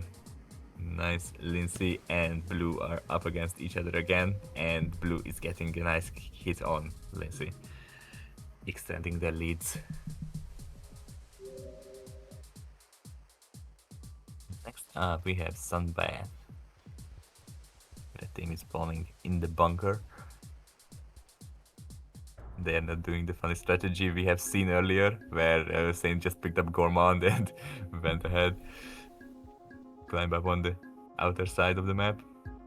And Mantis is getting a spear hit on Podak, so it's up to Lindsay, but blue team is cornering Lindsay, so it's a very unfortunate moment, and blue is getting hit, and they're both missing, piggybacking, grabbing the dead body, and both Mantis and Lindsay are surviving. Now it's time to try again. Mantis missing, Lindsay missing, and Mantis is managed to getting the hit on Lindsay. Blue team is going strong. Second to last map. The hive with a lot of spear. There's an explosive spear. Mantis manages to spot it. Wow, blue get approached by the red team members from both sides and managed to juke both of the spear hits. And Mantis is unfortunately getting killed by Podax. Now it's up to red team, and they are getting the trade. Podak is the surviving one, getting an extra point for red team. Blue and Lindsay did a crazy trade between each other. And the final map, Manufactory. Mantis and Blue are gaining the explosives. Oh, that was a nice shot from Lindsay. And Podak was killed by Blue. And Lindsay is getting another crazy snipe on Blue. Blue is just going through the ground. they are heading out, alright. And if the point tally on the top of the screen is correct, then it means Blue, Sharpie and Mantis are going to be the ones moving on. Hold on. Actually, 52... 42, yes, Mantis and Blue Sharpie are the ones moving on to the semifinals. After a brief intermission, we will be back with the second round of the quarterfinals. Stay tuned, everyone.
Welcome back, everyone.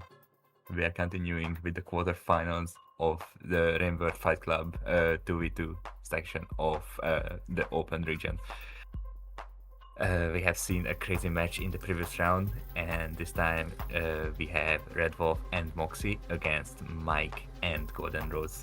All of these players are very good players. We have seen all of them in previous stages or previous regions of the tournament, and all of them got pretty far. I think Red Wolf and Mike were in their respective finals, so they are already having a coin. So yes, this tournament is for a coin. All of the finalists are going to get one, which was created by the community, and it looks awesome. All of these are they have reached very great heights. I think Moxie and Golden Rose might have not reached the finals. I am actually not sure. I don't remember, but they have got into at least the quarterfinals. Maybe Golden Rose reached the semifinals too in one of the matches. Make sure to check the previous VODs. They are going to be uploaded to the YouTube channel of Rainbow Speedrunning and Events. So you can rewatch all of these things which happened over here anytime you wish to. Also, if you want to make sure you are not missing these events and want to participate in the next one, which will happen in the future, make sure to join the Discord server also. It will be linked either in the chat or under the stream somewhere. And stream should be up now. At least it seems like they have started, but they have run. The wind is howling. So as per usual, we are having the 3 weight classes: heavyweight, lightweight, and openweight. We are always starting with the heavyweight, where Watcher, Hunter, Spearmaster, and Gourmand are available. And it seems like none of the players picked Gourmand. We have 2 Spearmasters, a Hunter, and a Watcher. Moxie just came from above, invisible, surprising Mike, and Golden Rose is trying to get the hit on Moxie, and Golden Rose is paying for it. Moxie is taking the next round for the red team. Next up, stand fourth. Red team is taking the left side, blue team is taking the right side. They are climbing up, trying to snipe each other across the map, but those blocks are being in the way, and Mike is taking an unfortunate spear from Red Wolf. Golden Rose against the red team members. They are trying to lure Golden Rose out of their hiding spot. They're trying to corner them, but the Golden Rose manages to escape. They are below the map, and Red Wolf is getting the other kill on the Golden Rose. The red team is getting, theoretically, the most amount of points they can in this round. Might be it. Oh, that was a crazy jump from Moxie. Using its ripple powers to its fullest. Maybe we will see a dog from Moxie. Or not. Yeah, because Watcher is having the ability over here to summon a ripple spawn. But it's pretty dangerous for 2v2, since that ripple spawn can also chase after your own teammate, which is not the most fortunate moment. And as we could see there, both blue team members got downspeared by the red team members.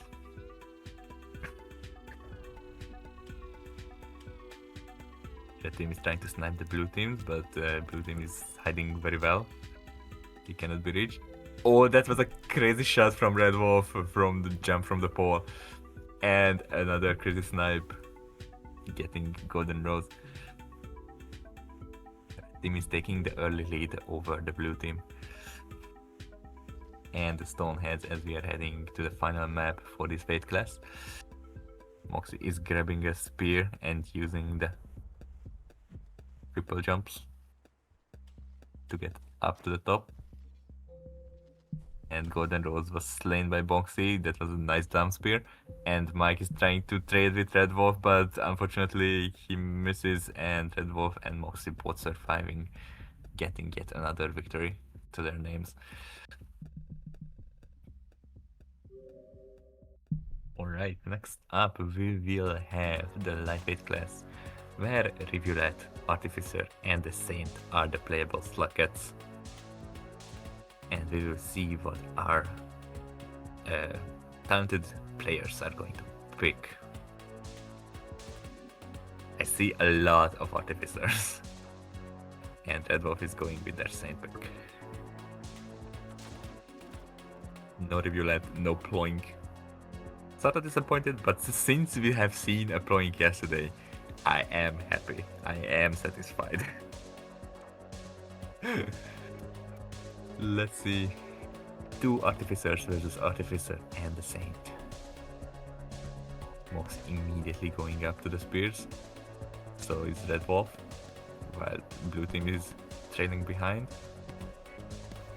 And Red Wolf is trying to maintain their backflip state while hanging from the ceiling, and the Golden Rose getting the kill on Moxie. Now it's up to the Artificers. Red Wolf is getting the down spear on Golden Rose. And now keeping the backflip state to try to get Mike. And that was a nice knife from across the map, and trying to grab Moxie and take him back to the shatter with themselves. Can Saint pull up a body? Yes, they can. Taking their teammate home.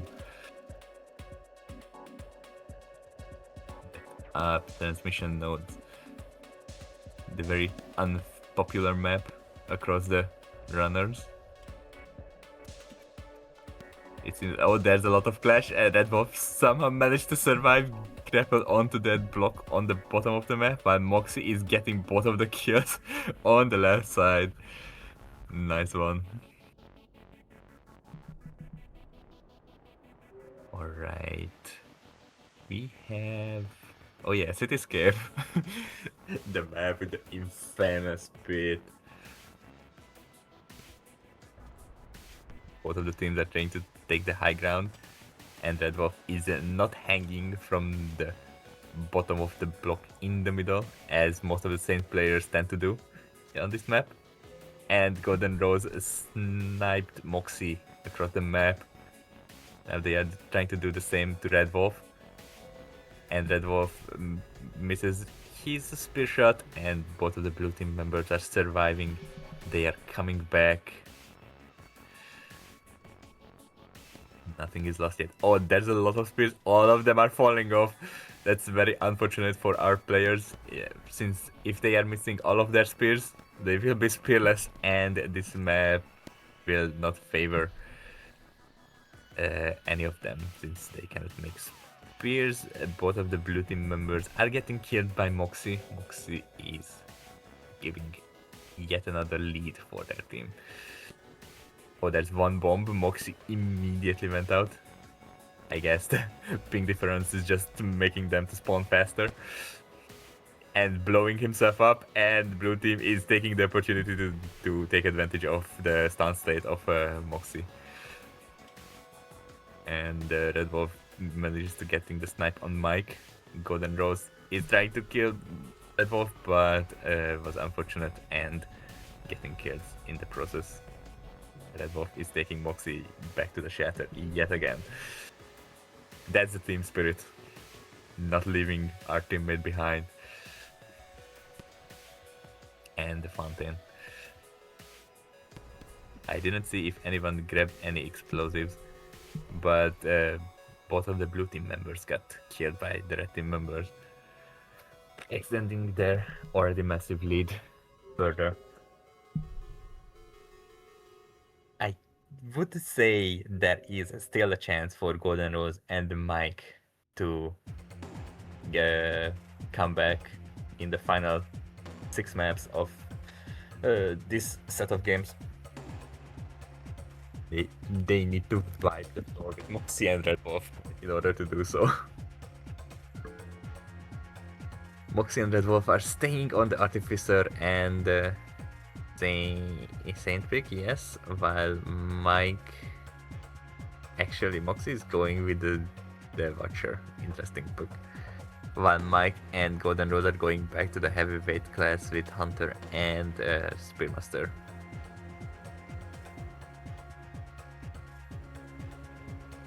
We'll see that we are seeing a Watcher in the heavyweight class. Or heavy? We are seeing a Watcher in the open weight class. Alright, let's see how this final set of games for these two teams are playing out. Golden Rose is approaching the blue team, but Moxie is getting sniped by Mike across the map. Alright, Golden Rose is making some spears in the... Oh! I thought Red Wolf just fallen off, but then I realized they are saying they can come back from anywhere. Oh, Mike is trying to get the up spear on Red Wolf. That would not kill, but grant an extra point for the blue team.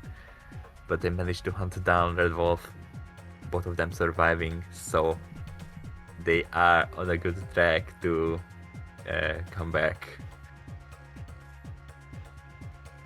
Aviary next. So he's still doing a crazy backflip. And Golden Rose is getting killed by Moxie. It's up to Mike to clutch up this match and getting the kill on Moxie successfully. Now it's up to them to kill Red Wolf too. But Red Wolf is trying to come down and hit them with a spear. But Mike was unfortunate. Red Wolf is taking the win and their teammate with themselves into the shelter. Scaffolding up next. All of them is falling to try to grab a spear. Red Wolf is doing the backflips, but there's a lot of pause, so it's very hard to maintain the backflip state. And both of the blue team members are getting killed, and Moxie is summoning the dog. Red team is extending their lead.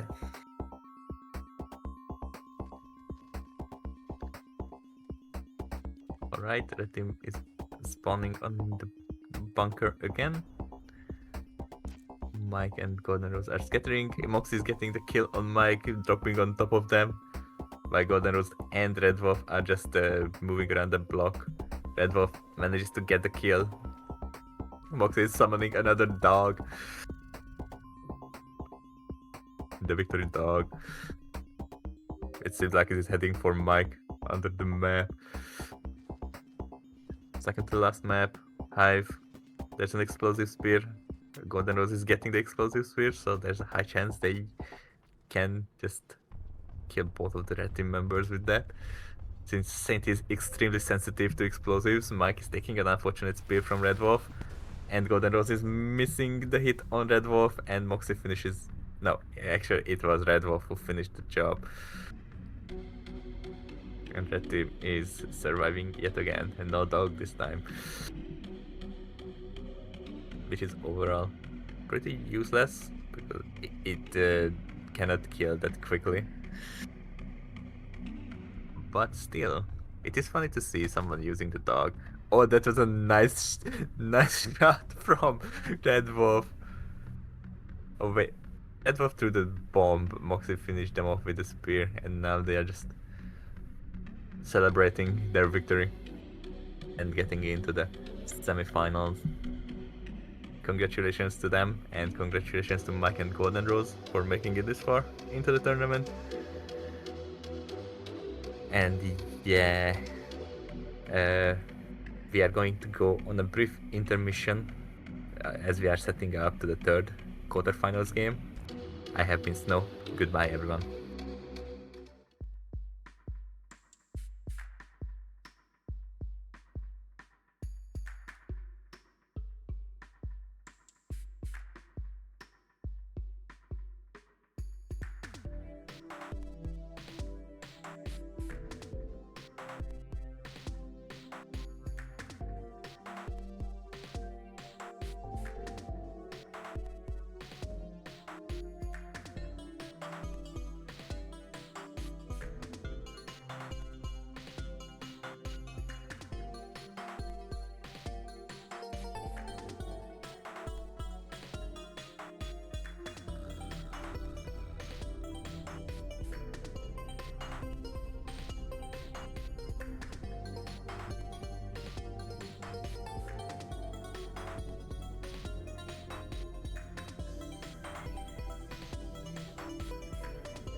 Oh, okay, so we're up. So we are back. We are going to be doing. This is Fight Club. I need to pause the stream. There we go. We're doing fight. You need to hang on. Can we start streaming?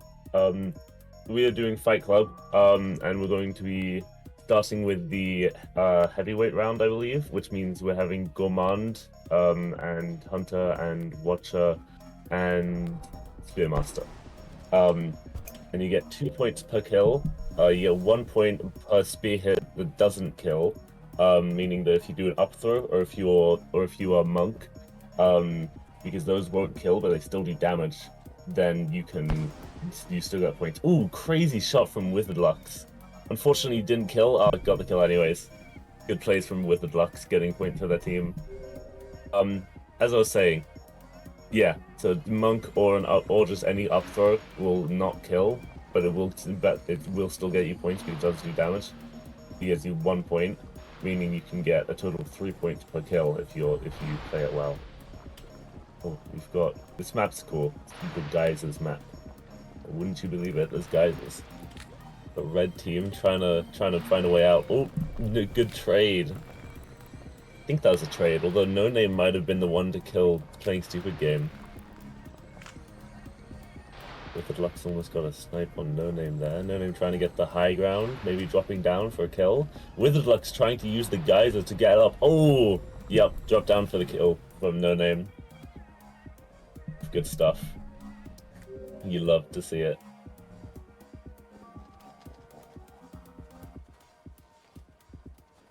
Second. Okay, so this map, sand in the middle. You've probably heard it a few times if you've been watching, but if you do a slide throw into the sand in the middle, then it shoots the spear up at like a 45-degree angle. Really got a little bit of action here. Red team trying to get blue team. And a bit of a standstill though, as everyone's just sort of waiting for something to happen. Classic dead. Dead on the ground, but from Withered Lux. Withered Lux pull attacking upwards. Ooh, nice. Good shot from Playing Stupid Game. Sorry, Playing Stupid Games and 3 AM. Oh no, Playing Stupid Game at 3 AM.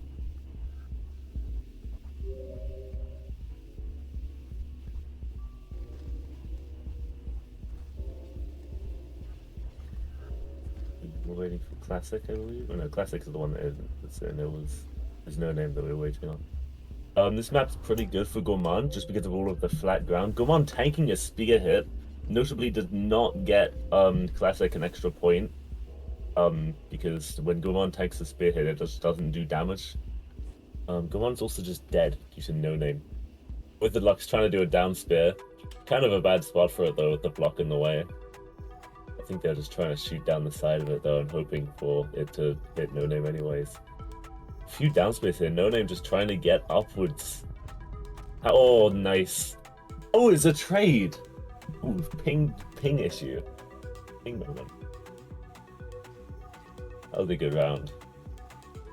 Yeah, No Name was struggling so much to get any kind of play there while Withered Lux had the high ground. Withered Lux is going for high ground a lot in these matches, which makes sense. Given that Spearmaster has infinite space, they can just continually down throw. Gourmand just rolling down. Ooh! Withered Lux trying to get a good drop down snipe. Ooh, Classic. Ooh! Classic got a kill on Playing Stupid Game, I think, and then Withered Lux got one on No Name. I think. We'll see at the end of this round, but Classic trying to get some snipes. Unfortunately not working. The rain is very apparent, and I'm wondering what will happen here. They both want to get the kill. This is the closest I've seen the rain get. Ooh, nice from Classic. That was clean.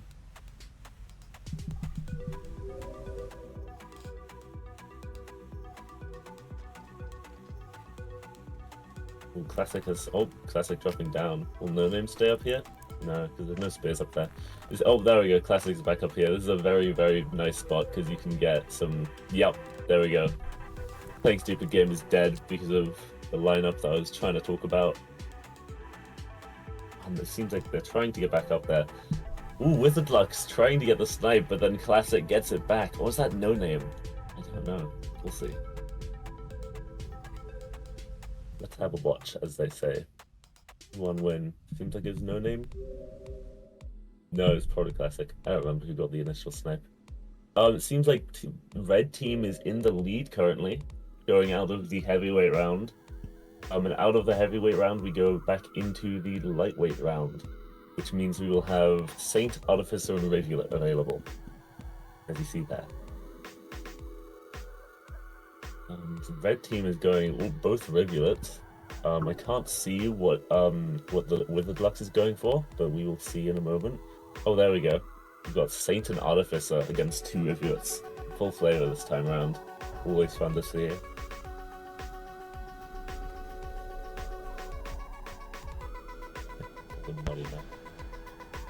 It's nice to see some Saint rep, especially from a talented player like Withered Lux. Ooh, classic dead. Unfortunately, was not paying attention to playing stupid game. Ooh, is that a parry? I think we saw a parry earlier and I didn't point it out. Always love to see parries. Ooh, no name dead. Yep, saw that coming from Withered Lux. Quick dodge and a snipe. Clean sweep from blue team for the first match. Round if you will.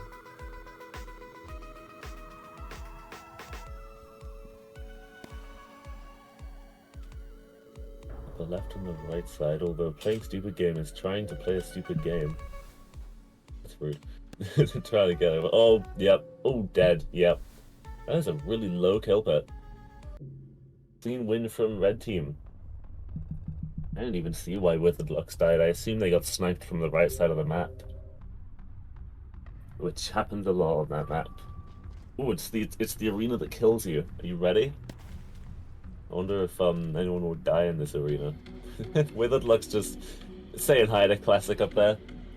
I haven't mentioned it yet, but there's like an 8-second timer, I believe, at the beginning of each round where you can't throw items.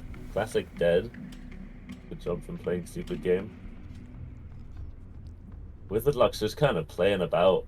Ooh, no name dead. Nice.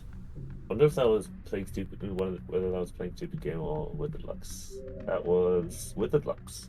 Withered Lux got a kill. This one's a pretty map. Okay. I'm trying to get the high ground immediately.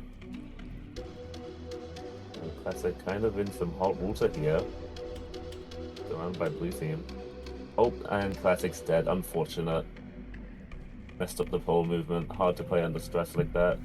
Withered Lux just kind of messing about, getting the kill on no name. Good job. Oh, I forgot to mention, if someone falls into a pit, then everyone still alive gets 2 points, and in 2v2s, that means the team that is still alive gets 2 points. So it's just the other team, I suppose, that gets 2 points. It's probably only if they're alive, I think. Just going by the FFA rules. Ooh! No name blowing themselves up and then Classic getting swarmed by Withered Lux and playing stupid game.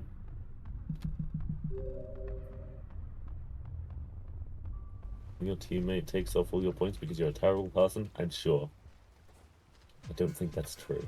Anyways, we are on the Ploink map. Hopefully we will see a Ploink. I still haven't seen a Ploink. Not once. I'm really hoping we get to see at least one Ploink. Come on, we've got 2 Rivulets. 2 chances of a Ploink. No! No Ploinks. Okay, well, still a clean win for them, but I'm a little disappointed that they didn't Ploink. They had a perfect chance to get just 1 Ploink in. Other than that, I believe that was Team Blue, the blue team, still in the lead. Meaning red team has a lot of extra ground to cover in the open round, which means in the open round is every slugcat is available except for Imp and Slug Pup. Disqualified for me? Yeah. I'm joking, I wouldn't disqualify over that. I'm still disappointed. And we are up again. This one's very good for Gourmand. You can see why playing stupid games picked Gourmand. Just because there's lots of easily accessible high ground and a flat ground on the bottom. Classic trying to yup. Ooh. Oh, there's a trade. The classic survived? Oh, Gourmand threw a spear and then was tired. And so the next spear they threw was a much weaker one. Gourmand's tired spear throwers are the one sort of exception to dealing damage with a spear but not killing, getting you points, just because it would be kind of like awful balancing wise if Gourmand could just get tired and then get like a bunch of free points from stabbing people. Rain is coming very swiftly. Withered Luck's just kind of messing about, trying to get a kill. Got a kill on No Name.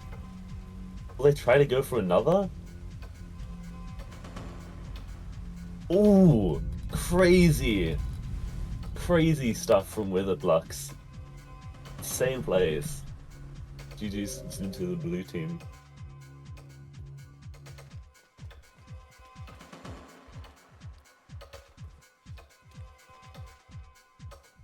Got some bomb spears on this map. No one taking any of them so far. Ooh. Yep, Withered Lux got sniped by Classic while trying to snipe Classic. Classic now with both bomb spears. Ooh, and also dead due to his playing stupid game. At 3 AM, no less. No Name with the high ground here. Ooh. Playing stupid game, using a shortcut to get the high ground while it was unwatched. Both of them just kind of waiting for something to happen here. No Name getting slightly higher ground. Intimidation tactics, maybe. Ooh, No Name. Ah, there we go. I believe that was a roll from playing stupid game. Banished from Rainworld community for skipping the geyser as Gourmand or ploink his Rivulet. It's true. Actually, yeah, did we see? I believe we had a Gourmand in the heavyweight. I don't remember. I don't think anyone used it to drop down on anyone. It's sniped from Withered Lux on No Name. No, Withered Lux is proving to be very talented. And very good at Saint movement, which you love to see. Always nice seeing good Saint movements, very satisfying. Playing stupid game, trying to keep the high ground against Classic. Seems like it hasn't worked out tremendously well. Oh. Ooh. Nothing happened there. Interesting. Both of them missed. Withered Lux just kind of trapping them in place. Oh, no, come on. Yes! Oh, good tag team on Classic. That was very fun stuff. Might have gotten to at least third round. It's unfortunate, Greta. Did you get knocked out second round then?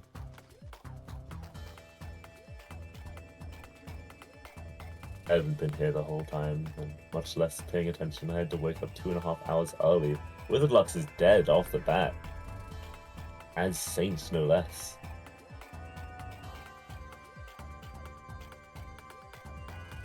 Ultra disrespect.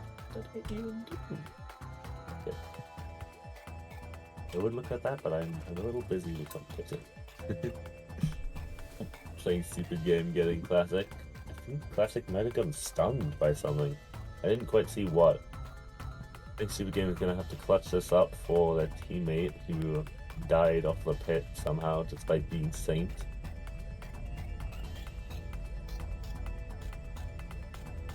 Trying to pounce Gourmand gets coined. Coined? Attack. Kind of just camping here. What are we doing? We're tanking a spear thrower and then just going into the shelter anyways. A little bit of an uneventful round, but that's okay. Happens. Blue team still got plus points there, and red team didn't because the only blue team got. Actually, no, I believe blue team. Yeah, I believe that did count points for red team because red team was alive until they got points for the no kill credit thing.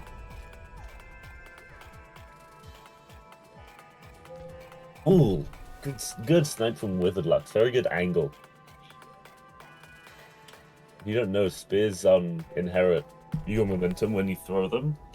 If you're moving down while throwing, then it'll throw it at a downwards angle. Same with moving up. Very, very nice for long snipes. His Classic got hit by one of the two, by Withered Lux. Ooh, this map. I like this map.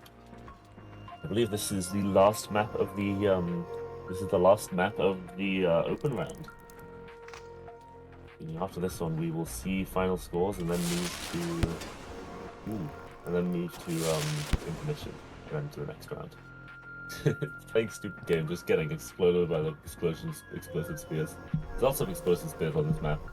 Ooh, nice. Withered Lux with a bomb. That's scary to have as Saiyan. Not for the other players, for the Saiyan, because Saiyant's throwing trajectory on bombs is terrible. And Saiyan is very squishy to bombs. And blue team wins with a staggering 24 points, it looks like, at least from the in-game score. And yeah, blue team is ahead with 36 plus 24 points, and red team has 22 plus 17 points.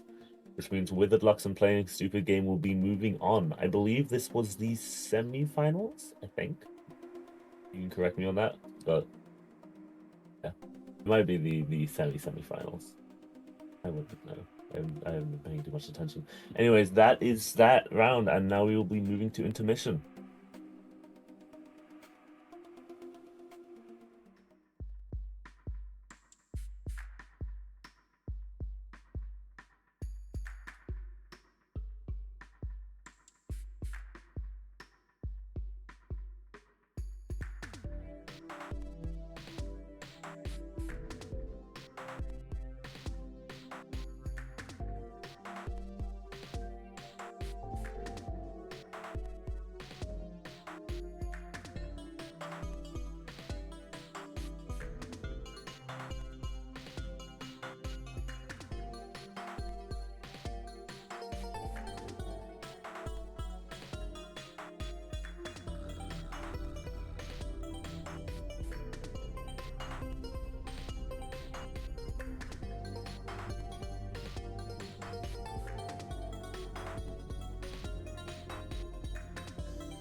And I believe we are back. We have Ongi, we have R____R. I believe that's 3 underscores.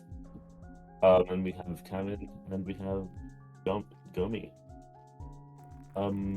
This is the heavyweight round again, meaning we have Gourmand, Spearmaster, Artificer, not Artificer, Gourmand, Spearmaster, Hunter, and Watcher. No Watcher this time, unfortunately. This map's fun, and we've got some. It has some wind on the side, so if there were any bombs, you could use those. You could use the wind to get some interesting trajectories. I'm going to be trying to explode Gomi through the wall. Unfortunately, not working, as that is far too wide. Oh, Ungi dead. Expected from that. A little bit of chaos here, using Ungi as his meat shield.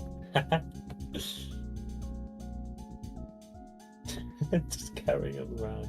Sure. That was some crazy stuff there. Spearmaster is all around. And Gomi trying to take Ongi into the shelter.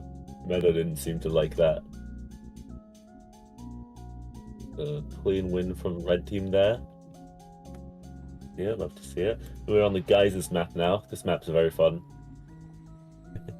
You can see the geyser.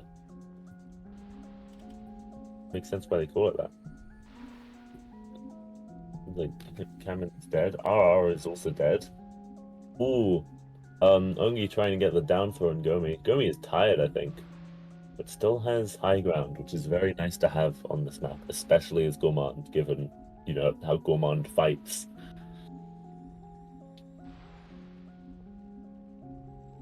Ongi's kind of hiding under the shelter.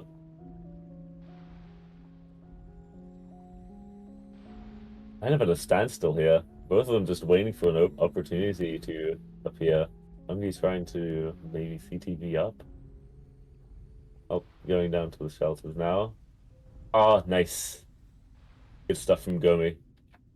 Rolling so they had spear protection, and then next chance they got, they stab him. Ooh, this map's good. Everyone trying to get upwards so they can get high ground. Seems like Kamini or Kamin got some good high ground.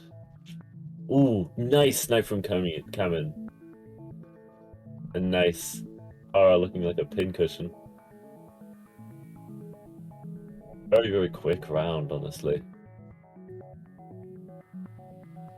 I mentioned this last time, but there's like an 8-second cooldown at the beginning of rounds for people to grab spears and stuff.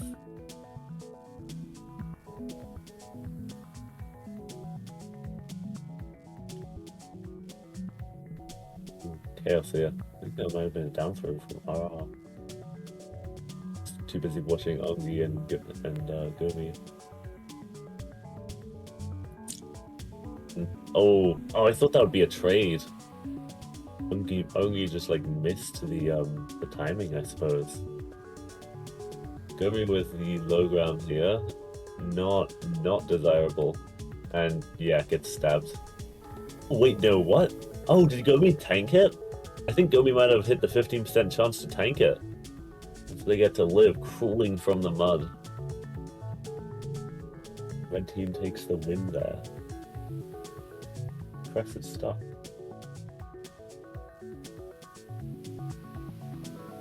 Hard to time the shotgun will hit with Meadow's ping. Yeah, I mean, that's why I thought it would be a trade, because on both people's end, the other person would be thrown late, no? Meaning that if they both throw at each other, it will be a trade. Kind of a standstill here, left and right sides. So Gomi and Kami are just kind of camping. Not good. It's like fucking, oh, sorry. This is like trench warfare almost. Just like hiding behind stuff and trying to shoot over the top. Ooh. Hammond almost got a snipe there. We've had nothing happen for so long that the rain is coming. Gomi finally coming out just to die. Maybe they should have stayed in there.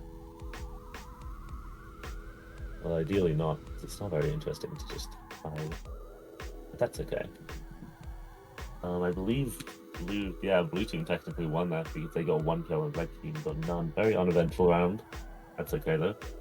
Oh yeah, we'll have Cameron up there. No, they're coming down. Let's see. I usually like to stay up there because then you can just get a straight space throw through that little gap to the left of the top right bit. I mean having to jump down because getting the kill on Gourmand. Not Gourmand. Yes, Gourmand. See the name sometimes. And Ongi is dead. Cameron just sort of pipe juking over and over again. Nice down throw from RR. That was clean. Very good down throw. I love to see it.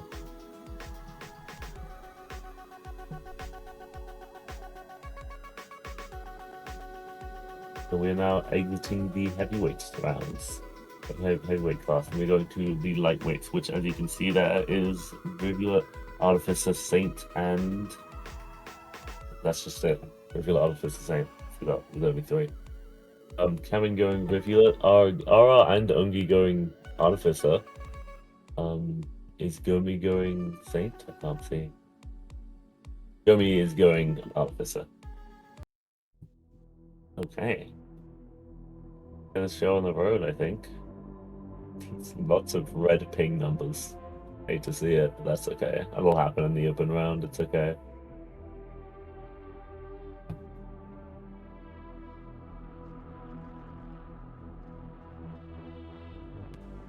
This map. No Saints, unfortunately. No watchers and no Saints with these people. At least in heavyweight and lightweight. Gourmand dead. Ooh, Ongi also dead. Good job from Cameron. A little bit of standstill. It looks like Ara might approach. Yeah, Ara is approaching. Going for a down throw. Misses. Ooh. Wolf. Oh, trade in the mud. Good stuff. Good stuff. That was eventful. Oh, those spears are just gone? Okay. I don't know what happened with those spears. Thanks, Meadow. This map is very prone to trying to snipe across it. Ooh, parry! Love to see it. Ooh, Cannon's dead. I didn't even catch and kill them. Oh, the Ongi. You can see at the left who kills here. Oh, dead. That was a very good snipe from Gourmand. Ooh, almost dying though.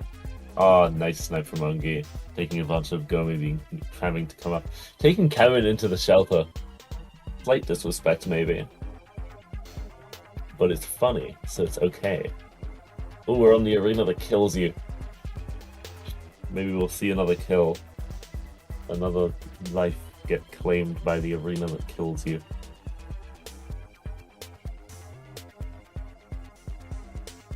We've got high ground and low ground here. You don't see that a lot on this map. At least in my experience. Blue team has just kind of been on the right side, getting Cameron while they're going through the shortcut. That doesn't happen too often. Lots of chaos. Gourmand surviving somehow. Getting a kill on Arg. How did Gourmand survive that? That is crazy. Someone should clip that, I think. That was some crazy stuff there. Pretty map, this one. Everyone trying to get the high ground for the spears mostly. Ooh. Oh, Cameron dead after doing that. Unfortunate. Blue team didn't like their game. Ooh, Gourmand trying to get a quick kill. Ooh, RR getting a quicker kill. Nice stuff from blue team. Nice stuff.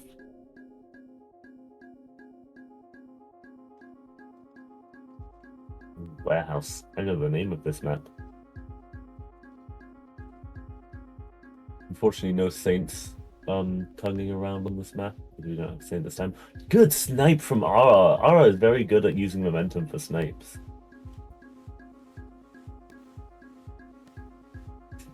Bouncing around. 3 Artificers left. Gourmand just kind of waiting for an opportunity. Getting sniped by Ara. Yep. Good reaction from Ara, taking advantage of that.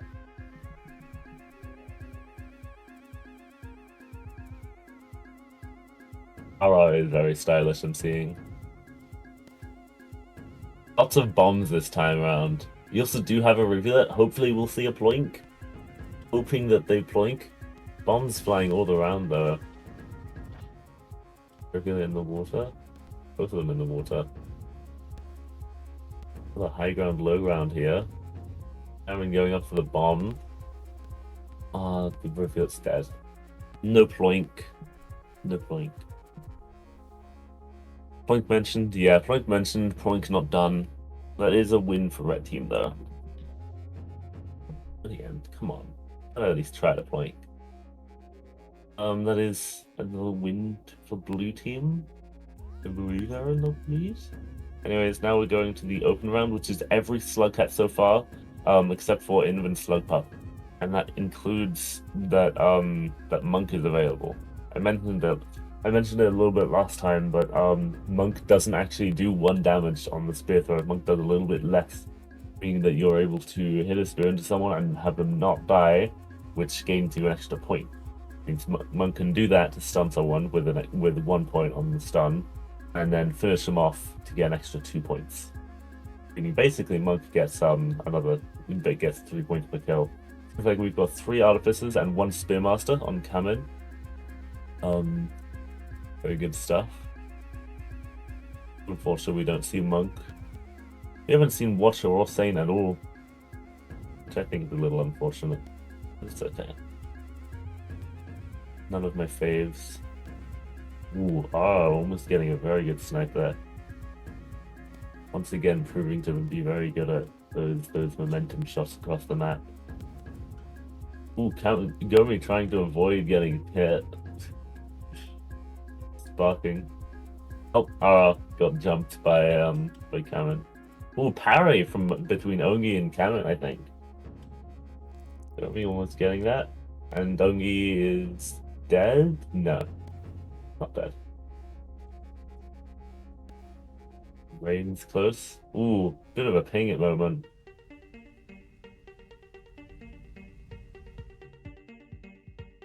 You're up against Moxie? I pray for you. I'm not even religious.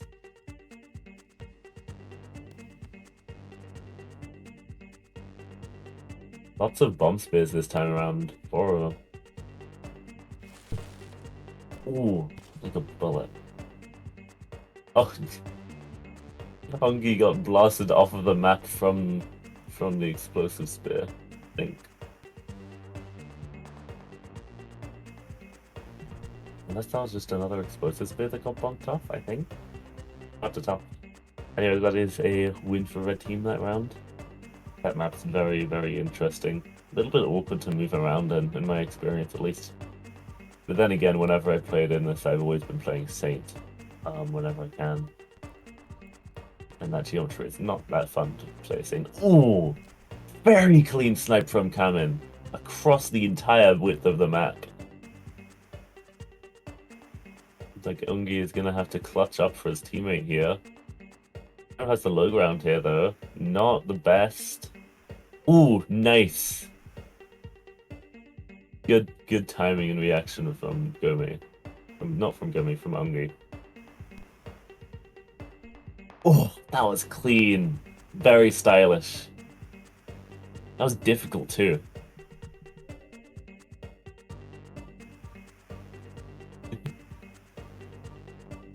Red team with the low ground here.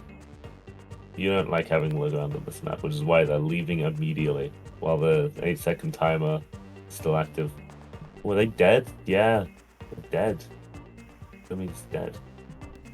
Oh, Ungi got killed. Big moment, I think. Oh! Ara once again proving themselves to be very, very proficient at those snipes. That was a very impressive snipe, I gotta say.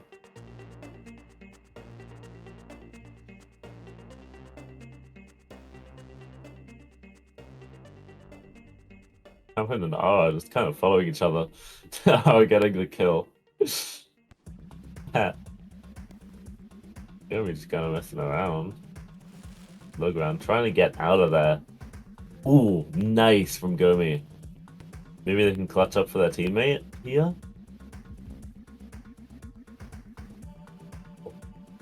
Unless RR finds out how to do a downward snipe. She can down throw, but it's a little bit awkward on this map. A lot of good spots. Just taking... What? Gourmand taking Ongi, just playing with the corpse.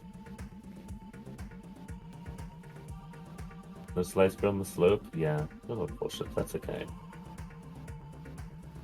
Oh, you mean on this map? Oh, he didn't even consider that. Slide spear on the slope on this map would be crazy. I didn't even realize that was a thing. Rain is coming though. No one has a spear, so they both just have to shelter their artificers. So they can't exactly survive once the rain comes at all. Oh, was that a? We still have one more. This is the final map, I believe, for this bracket entirely. Quarterfinals. Let's see what happens. One of the teams is already probably locked in for winning this as a whole. This round. How was that? That was forget the names. Lots of chaos going on here. There's Ungi who fell into the abyss, then Gourmand died. And Cameron, oh, Ara fell into the abyss as well. Interesting. Cameron just winning without any kills. In fact, 2 people fell into the abyss. Right. Red team gets a strong lead or semi-strong lead for that bracket. Let's have a look at the final scores and see who's moving on.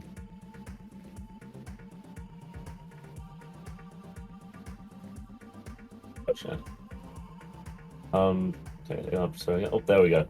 Ara and Cameron. Yeah, 3-way tie. The points are added up per team. I believe this means that Ara and Ungi? No. Gourmand and Cameron, I think, are both on the same team. I don't remember. I remember the names, I don't remember the teams. Cameron and Gourmand, I believe, are both moving on, because while Ara is technically shown above, it's cumulative points per team, meaning that red team has 226 of points. Blue team had 26 and 20. That was me. My name's Florence. Florence, I believe we are moving on to intermission, and I will not be commentating again. I will see you later, chat. Have fun.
Hello everybody. I'm here now. Sorry about the tech issues. We are back now with some more. We've got Mantis and Blue Salient versus Red Wolf and Moxie. My name is Supervillain Joe. I'll be joining you guys for commentary for the rest of the tournament here. It's been really fun to watch so far, even though I woke up at like 4:30 in the morning for this. It's been a good time, and I hope everybody here has had a fun time watching the tournament and participating. This is, unfortunately, our last day, which is crazy. We're in our final 3 matches of the entire thing. So this is going to be pretty exciting. We've got some of our best players who made it this far. A lot of players who didn't show up because they were still asleep because it's at an ungodly hour and a lot of NA people signed up for some reason. But now we're in the finals and everybody here has won multiple games to make it here. It's pretty exciting. Oh, there we go. We got our players up. We've got Red Wolf and Moxie on Spearmaster and Watcher, and we've got Blue and Mantis on I have absolutely no idea because the blue is too dark. It looks like 2 Spearmasters when I zoom in.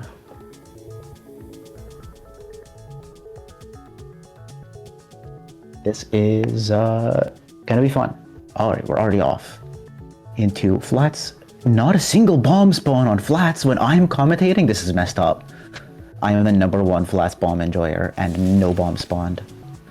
I'm mad.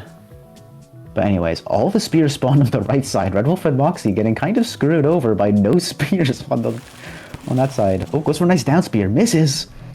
Moxie's gonna rush in to try to pick up a kill. Misses as well. Blue and Mantis take the first one. Plus 2 points to each of them. Gonna be headed onto geysers. I assume all 4 players understand that you need to get hit by the geyser. Okay, excellent. At this point in the tournament, I expect that our players understand that they need to be geysered. Moxie he has the ripple effect behind him, unfortunately. So if somebody has that enabled, then they can just see Moxie while invisible, which is kind of messed up. Ooh, nice kill from him, though.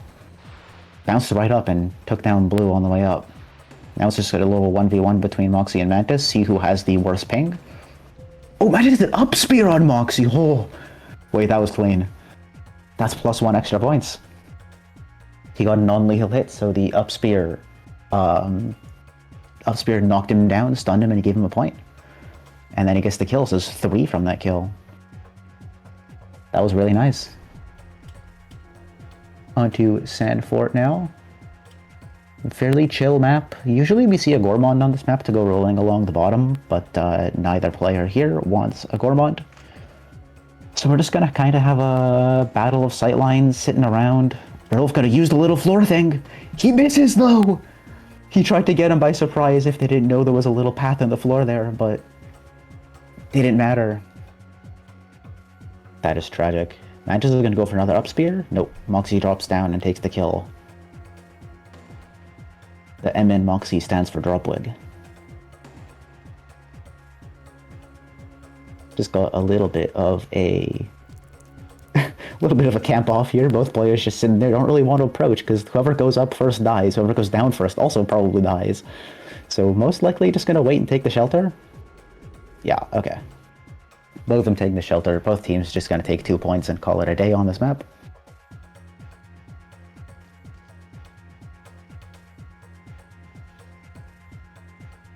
Hit it off to Mud Pit. No Gourmand again, so nobody's going to be really stuck on the bottom, not able to move, but on this map it is just get to the top and hold the top and you win, pretty much. You don't have to go down, people have to come up to you. So if Moxie and... Okay, they need a hit to the down spear though. They're constantly trying to chuck down spears down at Blue, but they just can't hit them. Alright, we're gonna see Moxie heading over to the right side here to try to go for down spears. Red Wolf joining them. Both players still holding the top really well, but just... There we go! Finally got Mantis. Went for a drop shot. Oh, and hits a down spear. Finally! It took the entire 60 seconds of the match, but they got it.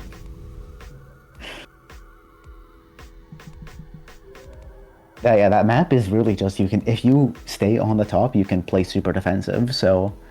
It's either you both stick on the top and see who chickens out, or if not, then you both just trade. or one team goes down and then is at a super disadvantage. Nice shot from Red Wolf across the map, takes down Mantis. Gonna be seeing now if we can have people take out blue here, or if blue can claw this back and grab 2 kills for blue team. I think it's incredibly fitting that Red Wolf is on red and blue Sharpie is on blue. Props to the GM for making that happen. Because that is very, very topical. Oh, the whiplash down spear from Red Wolf. Goated. That was really nice. Onto our last map of Strong Class, Stoneheads. Classic Outskirts room that nobody ever goes to because it's the east side of Outskirts, and that place is not real.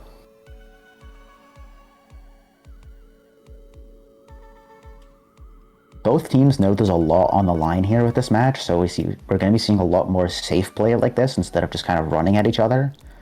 Hoping that somebody decides maybe we should start running at each other and kill them, because points are important. But we'll see.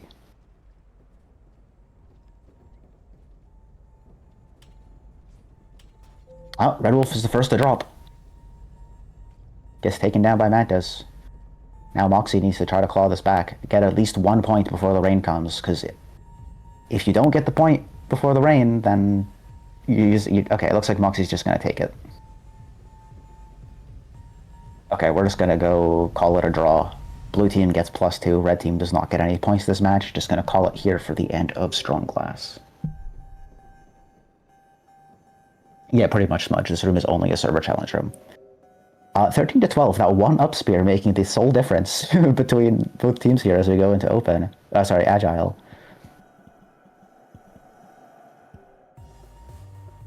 (13 to 12), very, very even. Red Wolf on Saint, Moxie on Artie, and I presume that Blue and Mantis are both going to be on Rivulet, because that is just what they do. Yes, okay. That makes sense to me. I do love me some Saint.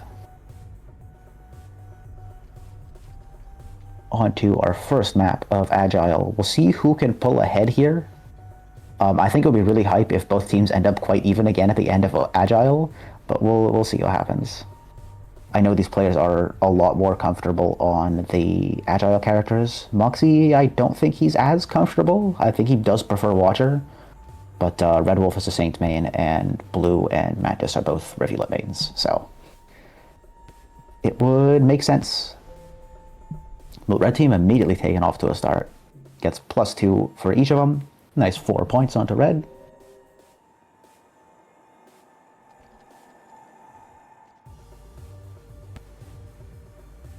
I assume Moxie's playing a little bit too safe because it's his tournament life on the line here. He is in round 4. This is the semifinals. If you win this, you get a coin. You go to the finals and you get a coin, and he wants that coin. I don't blame him though. The coins are really sick. Nice shots by both teams, getting some snipes across the map. Unfortunately, Mantis is just sitting in a pipe there, so gonna have to do a little bit of shenaniganry to try to get a spear and get him out of there. Oh, Red Wolf got the tongue! He's got the tongue! Is Mantis able to get out to get freed? I don't think you can pull people off a vertical pulse with Saint. I think Red Wolf is just stuck here now. Okay, we are just going to sit here. I'm curious if Red Wolf is going to try to let Mantis get knocked down to the rain and get suicide points off of that. We'll see how this goes. I think that's the plan. I think he wants Mantis to get knocked down by the rain. Mantis died to the rain! I think Red Wolf also dies, but that means Red Wolf gets the +2 suicide points. That's crazy. That was really funny.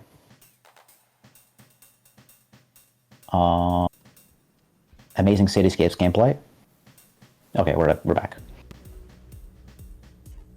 Hopefully nobody flies off into the abyss.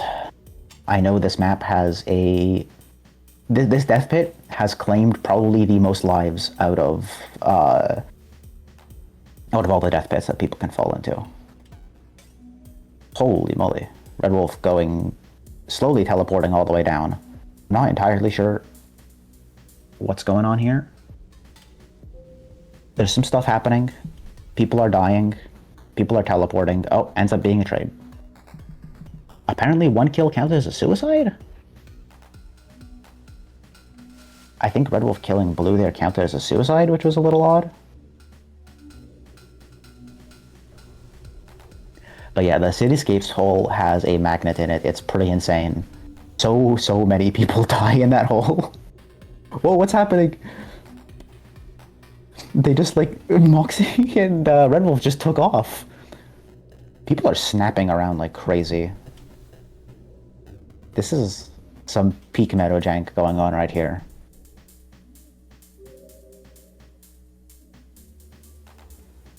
Yeah, sometimes people kill each other and then it counts as a suicide, but thankfully we have these stat trackers on board to correct that.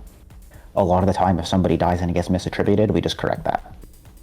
So you don't typically have to worry about it. At the start of the Open tournament today, we only had a few because it's, again, at a horrible time for most of us because we're Americans or Europeans. But yeah. Anyways, on to the match. We're in this map, Warehouse. And then we're out of Warehouse. I was about to start talking about stuff, but I forgot the name of the map and that took me too long.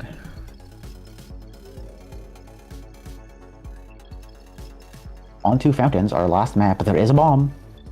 I think Moxie should probably take it because he's the Artificer. It looks like Red Wolf's trying to give the bomb to him. I don't really know what's happening. No, chucks the bomb, doesn't get a kill. Knocks down blue, though. You can go down and get him. He misses the spear! Okay, he gets the second one. He makes up for it with a drop shot. That is something. Anyways, that is it for the Agile class. Takes a commanding lead out of this one. 16 points. Gonna be going 15 up in the entire set now.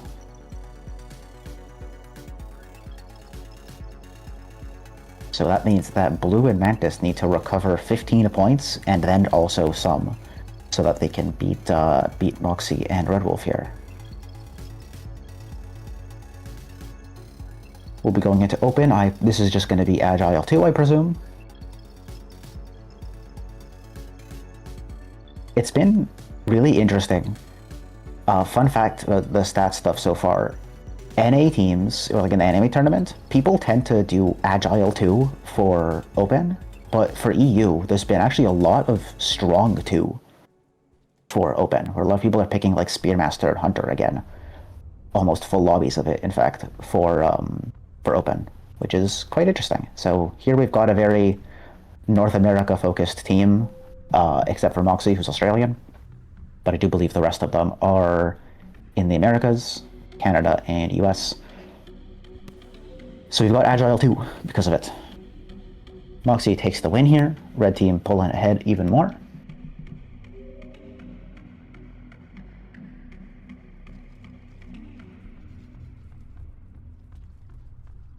Onto Aviary. We'll see if there's any shenanigans at the bottom of the map. It does tend to just result in a bunch of people standing at the bottom throwing a whole lot of spears at each other. What is happening? I'm curious if this is happening to the players as well, or if this is just on the GM side, that things are teleporting around. Because, my goodness, if the players are playing through that, I am so sorry. That is horrible. Well, we don't even get to see who's doing what on scaffolding, because things are taking a little time. There we go, we're in.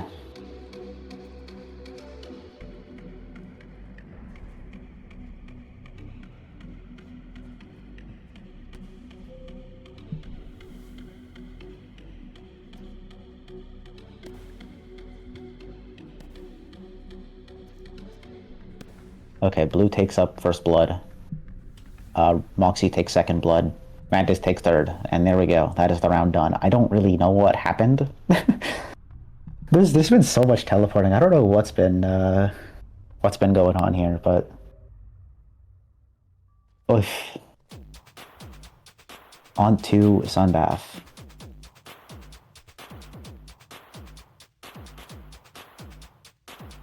We'll see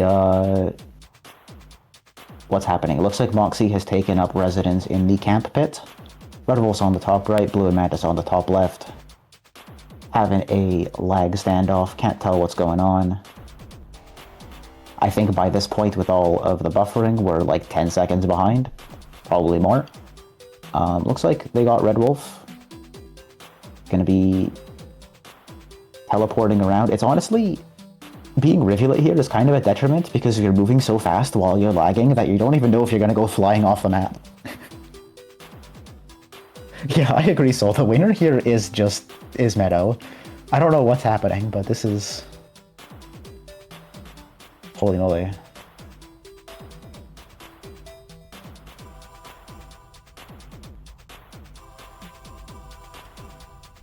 Oh, Moxie misses the spear. Oh, ends up trading anyways.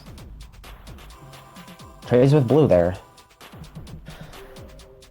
I'm sorry, I can't even like say much about these maps because things are moving so slowly. Okay. Onto Hive. There's potential for some really fun Rivulet movement on this map. We'll see if anybody ends up actually going for it. Doesn't look like there's going to be too much happening. Red Wolf drops down, takes a kill onto Blue. Gonna be trying to... Oh, grabs Mantis! It doesn't matter though, because Mantis could just go through the shortcut. But then is it the pipe that makes you trade? No. Wait, yes. Okay, what? Hello? That was jank. Mantis was already like 90% through the pipe and then died. What is this? Oh my god, this lobby is cursed. That pipe actually just like... Mantis went through the pipe and the pipe was just like, no, we hid swords in here. And just killed Mantis as he was going through. That was stupid. No bombs on this map. I always forget the name of this map. I know it shows up, but I never read it. But the Rusted Rex map that has a bomb sometimes, and this hole is also very deadly. Moxie kills Blue. Moxie gets killed by Mantis. Red Wolf kills Mantis, and gonna be dragging Moxie's body to the finish line. Bit of a rough match for both teams here, just because of the way the lobby worked, but we got a full tie, which means that red team wins by 15 points. Blue immediately left the lobby, not going to get to see their scores, but it says 22 at the top, so I'm going to trust that. But that means that Red Wolf and Moxie will be moving on to the finals and winning themselves another coin. So that's Red Wolf in the finals 3 times. Pretty insane.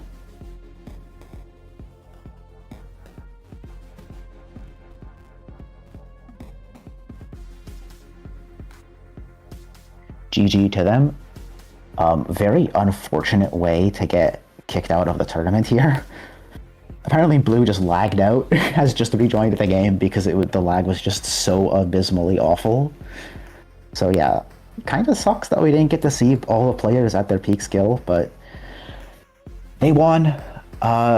Moxie, Red Wolf into the finals. We're going to take a very short break to swap out to the next round. I'll see y'all soon.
Hello, everybody. We're back.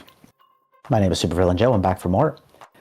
Before we get started, I have some very important news to share with people. So what's happening is because of all of the lag in the last match, we're going to be redoing 4-1 after this. So we're going to get a second chance to see who goes to finals. However, because of it, the players are being compensated, so all 4 of them are getting a coin regardless of who makes it to finals. And with that, we will be moving on to flats. Immediate ball. What the hell? What was that? Okay, I need somebody to clip that. That was really funny. It looks like Nigod threw a bomb at Hammond, which then blew up an explosive spear in their hand and killed them. I think Nigod should get the kill credit on that, so that might need to be corrected by the trackers, but that was very funny.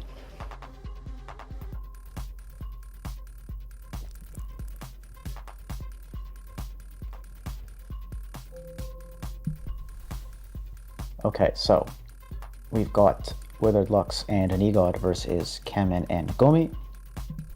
Gourmand Spearmaster versus Spearmaster Watcher, respectively.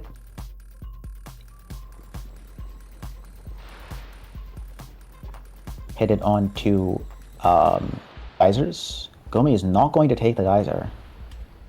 Interesting. I'm curious to see how this goes. I think that Gomi and Kamen are, I believe they're Korean. I think they're with like Carnellin in that group of players who have a completely different playstyle from what I've seen from NA and EU so far. They tend to be a lot more like slow and methodical about their play, so I'm curious to see how that matches up against people like Nigod and Lux, who are known to be playing a lot faster.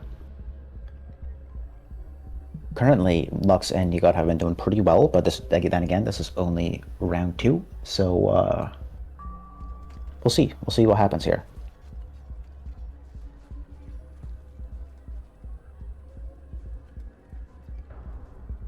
Gonna be just quickly setting up our left and right sides. Oh, we've got the Prince ending theme right now. Holy buggers, I love this song. It gives me chills. We've got a very good song for a very boring gameplay. Both players just kind of sitting up, setting their sight lines. Nobody wants to approach. It is a coin on the line here now. At this point, if you win, you get a coin. If you lose, you don't. So, seeing a very, very slow play from both teams. Curious to see who does what. Kamen takes the first kill. Gomi takes the first kill. Lux comes down and takes a kill to trade. Gonna get a backflip here? No! Throws both spears! Parries the first one, gets the second one. Blue team ends up taking it 4-2.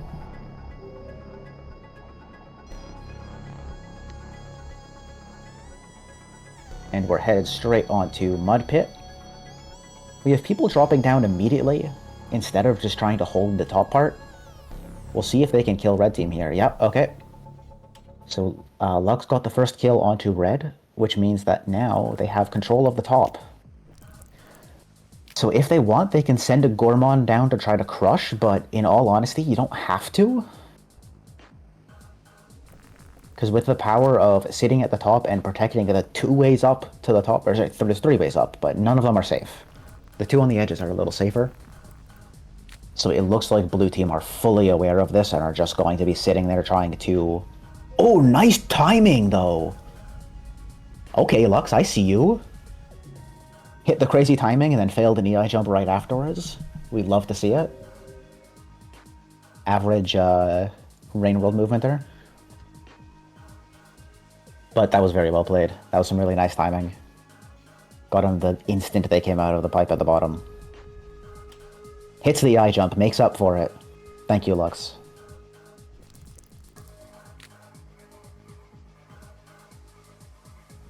Doesn't seem like there's going to be too much happening. Nigod throws a spear, going to be tired. Has to sit there for the next 20 years. Oh, Lux dropped a spear for Nigod to make sure that they had one for later. Good teamwork, honestly. I'm happy with that. I like that. That was smart. It is interesting that Nigod is going down now. Gets a bonk. Doesn't get a second bonk, but throws the spear. Nigod takes 2. bonked into Kemen and then stabbed Gourmand.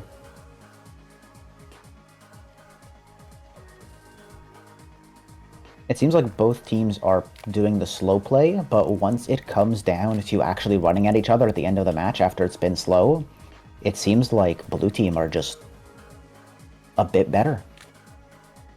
I think they're just more prepared for the faster paced near the end of round gameplay. Nigo, another crush. Lands directly onto his head, and then a down spear from Lux.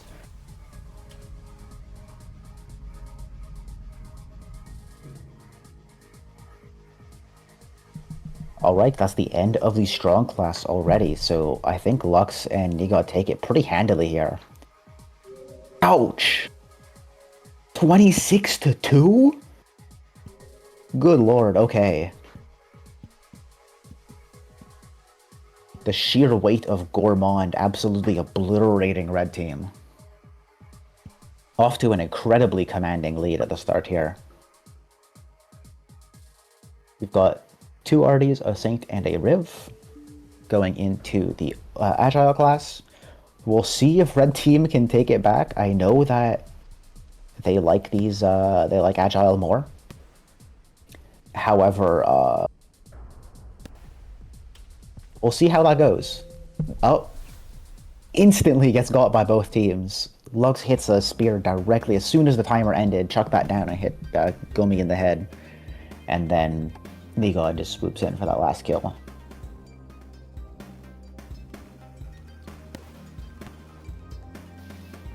Onto transmission nodes. Onto the map with the horrible geometry. And Lux again, clean sweep. Lux showing off their prowess here. Oh, actually, I guess Nigo as well. Both of them are very, very good. Was Nigo a finalist for NA? I think they were. I remember them from NA being really good.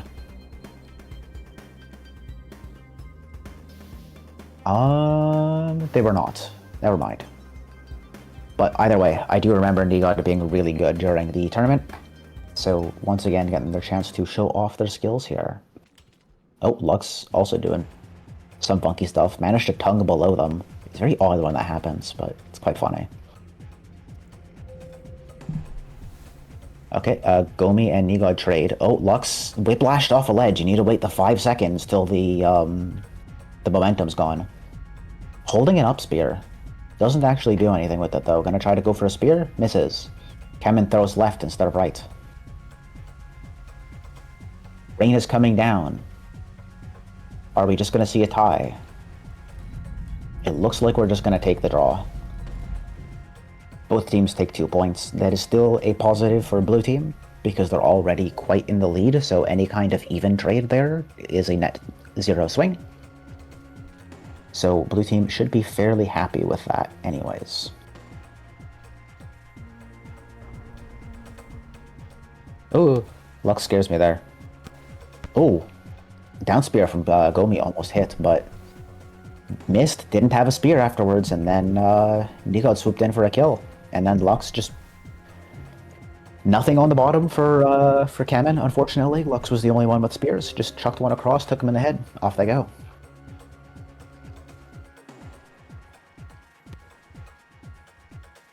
On to Warehouse. Curious how this is gonna go. What's happening on the top right? We have 2 RDs bouncing up with each other. Red team takes their first win! Red team has a net positive on the board now. They need to start sweeping though, because we're nearing the end of Agile, and going into Open with a huge deficit might not be the most feasible, but I'm curious to see how much of a difference there is currently. Finds a bomb on fountains. I love it when there's a bomb on fountains. Throws a bomb point blank, but that is an Artificer. You've stunned yourself. You stunned yourself when blue team was both alive. Oh, that is tragic. Unfortunately, Nigo did not get a drowning death in the pool of water there. After getting stunned, was able to bob to the surface. Moved on very quickly there. Didn't quite get to see the stats on that one. Unfortunately, no blank either. But it is what it is. I don't expect to see many blanks. Alright, so we got a Saint Gourmand versus... What? Are we doing strong or agile? We've got an Artificer and a Spearmaster. Okay, so we have 2 agile, 2 strong. Unfortunately, Gourmand did not just have enough spears, so Lux was able to chuck like 5 or 6 of them, and Gourmand. Jeez, I keep messing up their names. Oh. Meadow? The pipe that kills you? Thankfully, Nigo threw a rock first to parry that spear, otherwise it would have been the pipe that makes you trade. But then they threw the spear afterwards and got the kill.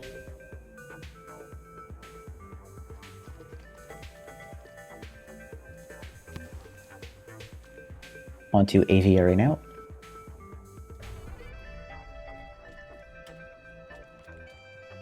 I expect to see... Okay. That's kind of what I expect to see, a bunch of spears getting thrown at the bottom. Only 1 spear, though.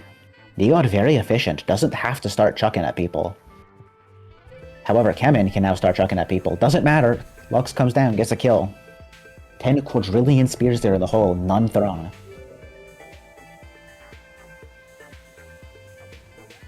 I agree, Gazeticus.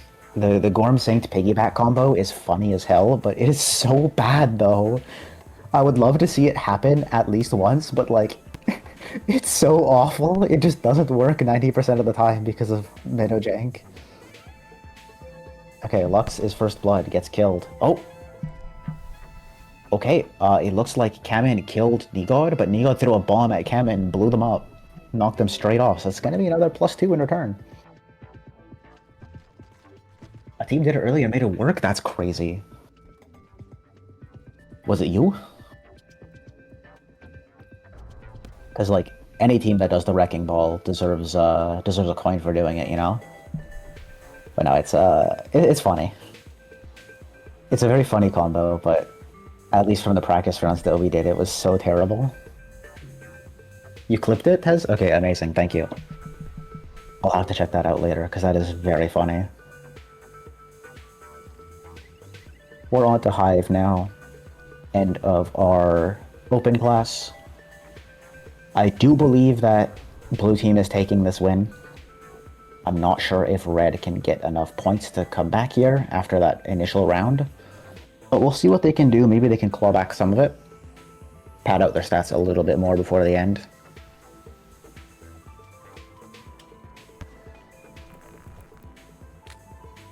Okay. Gomi has 10 quadrillion spears. Ends up getting it. It looked like they wanted to go for a ball with that rock. Lux has the super jump set up. Doesn't do anything with it, unfortunately. But you can see their tongue was attached to the wall. On Saint, if your tongue is attached to a wall like that, and then you crouch on the ground while you're standing there, and then you jump, you just do like a super jump. And it's quite funny. I love using it.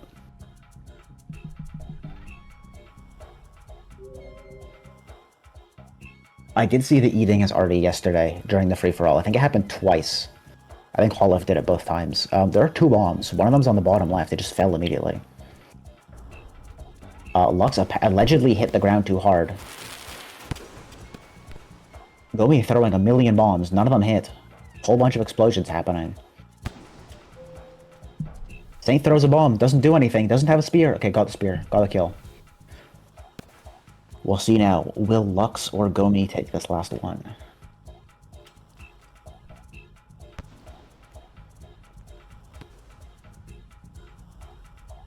Lux setting up a super jump. You're gonna bonk your head here. It's not gonna work. Yeah. You need to do it straight up. You have to do it straight up on the edge if you want to get around that edge. There you go. Seems like we're just gonna be holding that top platform for a moment to see if we can down spear. Misses. Grabs the body instead.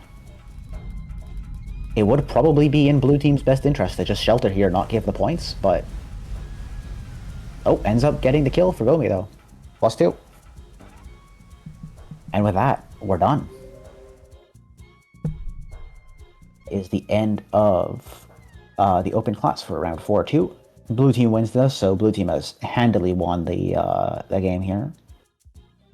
36 plus 26, so 62 to 24. Very, very commanding game from blue team there. GG to them.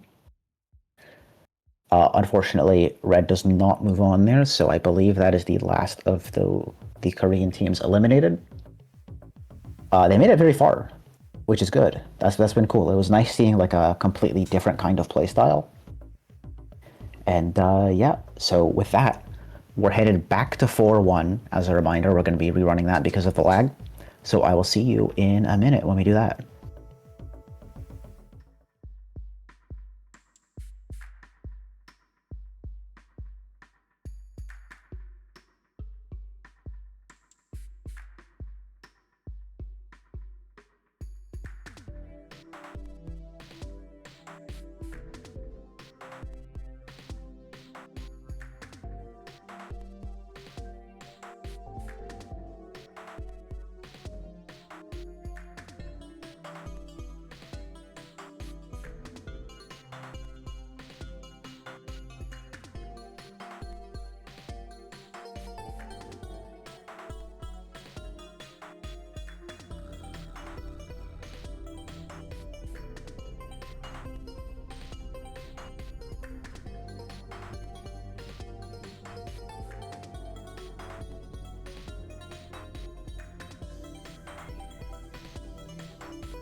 Whoa, long time no see, guys. We're back for 4-1 again.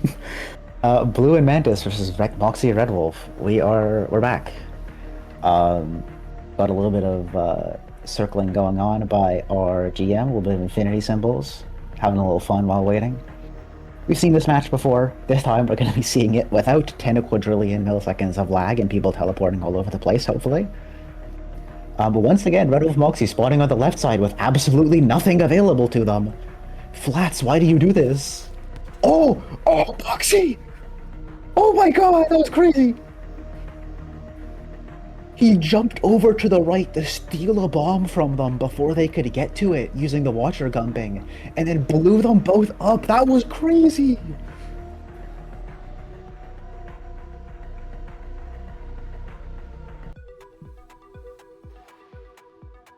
That was insane. Okay, well, this next match was very quick as well. Red Wolf coming in quick sweep, 14 seconds. That lasted 6 seconds after the start. Those guys just blasted through that match. Also, I hope somebody clipped that bomb kill because that was sick as hell. But we're on Sad Fort now. Got some Shoreline Threat themes. We're in quite literally the complete wrong environment for the Shoreline Threat theme. Ripple Dog being summoned, very slowly meandering towards blue team, showing why it's complete garbage. Oh, the Ripple Dog is so bad, but I love it. It's funny. It's being buffed soon, anyways, though, so hopefully it'll be better. But like, look at it. It's so useless. What are you doing? Love this thing. It's so bad. Okay. Well, blue team gets a very nice synchronous double kill there. Takes out both of them and then shelters at the same time. That was very, very synchronized. It's like that was planned out, a whole like swim routine. They had their dance number ready. Oh, blue is above. Oh, wait! Moxie with the up spear to parry the down spear? It didn't matter though, because Red Wolf didn't get the kill. And then we go through the pipe that makes you trade, and we trade! Okay, well, Mantis wins by walking around the map. Went for a little tour in the mud, decided to pop up at the end for a win. Oh wait, Moxie hit the up spear. I didn't realize that he actually hit it, I thought that parried. That was kind of gaming.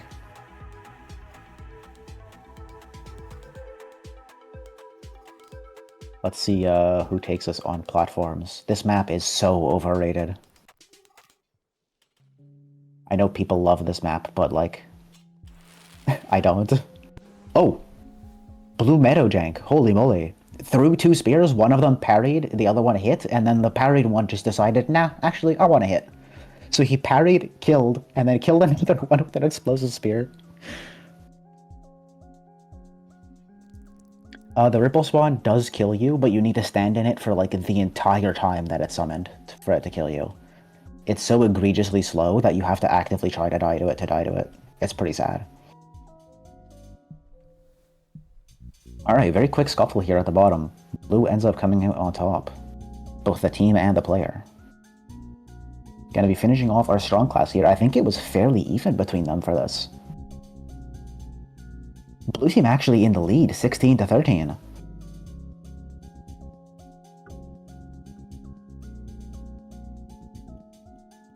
Gonna be moving on to Agile. We're gonna be seeing Saint RD and 2 Rivs.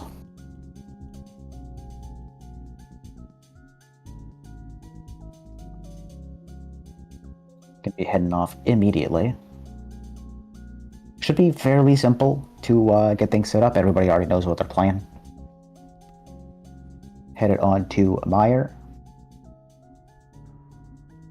We'll see if anybody can take some good pot shots from across the map, or if we're going to be doing our hold funky down spear, backflip down spear kind of stuff from a Saint. Oh, nice shot from Red Wolf. Holds the spear so he doesn't down spear and miss it. He held it until he got into point blank range before stabbing him in the face. Kind of flew by and slit his throat. Brutal. Moxie took out blue as well on the top, and they both win.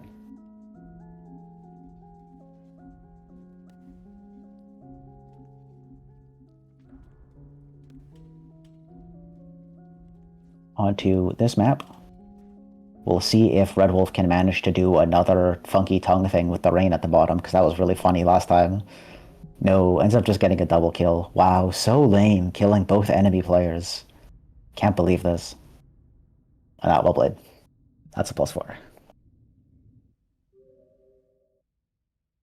I do really like it when teammates that survive together both go into the same shelter. It's completely pointless, doesn't actually do anything, but I think it's cute. Anyways, we got some evil ARPs going. We're hyped. This song, like, instantly increases my cortisol levels. Not cortisone. That's for anti-itch cream. My cortisol levels the moment it starts playing.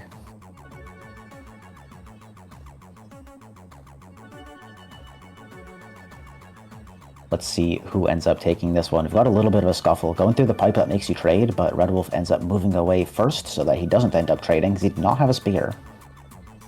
Gonna be heading to the top. Takes Mantis down with a whiplash there. Cannot climb up. Having some difficulty. Takes blue for a little bit of a snack. Delicious.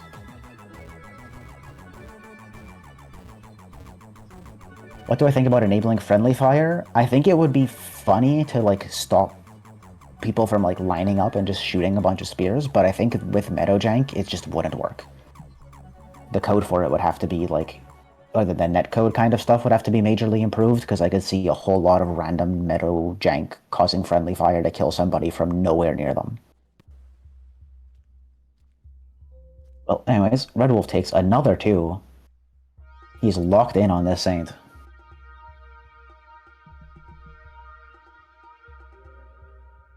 Gonna be headed into round 4? No, 5. This is 5 of agile, I think. No, this is 4. Honestly, I don't remember. Anyways, bomb explodes immediately. Nobody dies. Blue takes the kill on Moxie, though, right afterwards with the spear. Takes a double kill. We'll see if that was round 4 or 5, because I honestly don't remember. We'll see if this is Fountains coming up. Okay, that was 5. We got Fountain now. This is the last one. I remember, like, the first map of each and the last map of each, and everything in between is a blur. Oh! Throws an explosive spear that goes bouncing off towards Mantis. Almost knocked him down. Don't know if that just, like, missed on his screen, though. It really depends on the client side.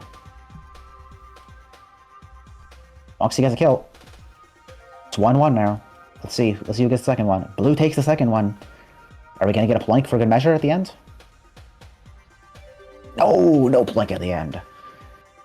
A horrible spot to plank, to be fair.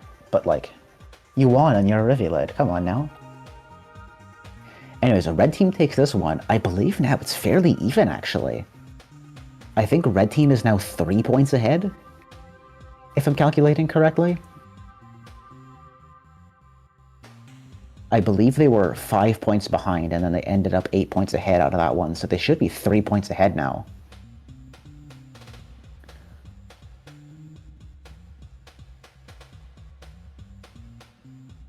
So this is, once again, coming down to open. Just like in the last one where it was fairly even beforehand, we're coming straight to the open again. Let's see, who can take this? I assume we've got the same teams? Yeah, okay, exact same characters. Moxie is not going to be pulling out Watcher for the last one here. Blue takes the first one. Mantis hiding in a pipe. Oh, okay, Moxie throwing a bunch of spears and rocks, none of them hitting, going straight through people. Red Wolf's body tanking the spear. Red Wolf being used as a sandbag. Moxie gets the kill. And just like that, we're pushing the lead a little bit more. Another +2. 5 points ahead. Okay. So, yeah, this is really close. So red team is now 7 points ahead. This could still be anybody's game. Whoa! That down spear was nice. Perfectly timed it. Mantis with a nice slide pounce, though. Or a wall pounce. Red Wolf gonna be dragging Moxie's body all the way to a shelter. Be careful, that body might explode on you at any moment.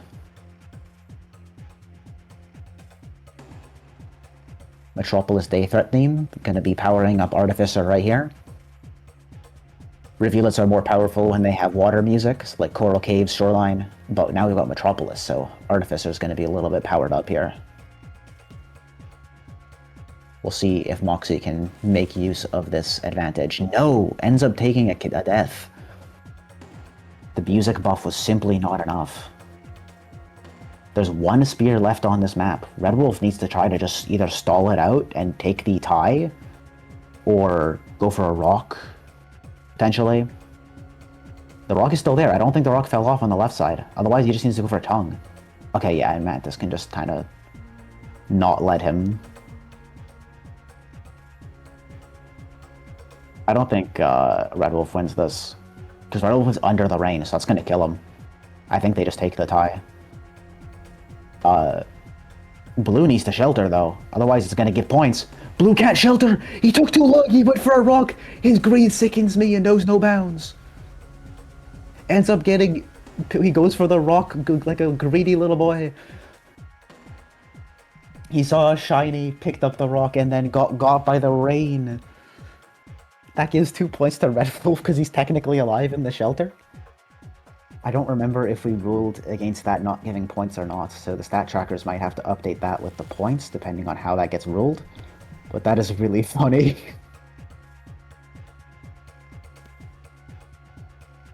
Alright, so Mantis versus Moxie here at the end. Red Wolf's body, unfortunately unrecoverable, fell off all the way to the bottom. Now gonna be Moxie versus Mantis, going for the 1v1 here. See who can get the kill. Moxie gets the kill. There was a spear over that one tile thing. It looks like it's 2 tiles high, but it's not, because there's vegetation in the way. Sunbaked Alley Threat theme coming on just a tiny bit too late. We just finished the Sunbaked map, actually.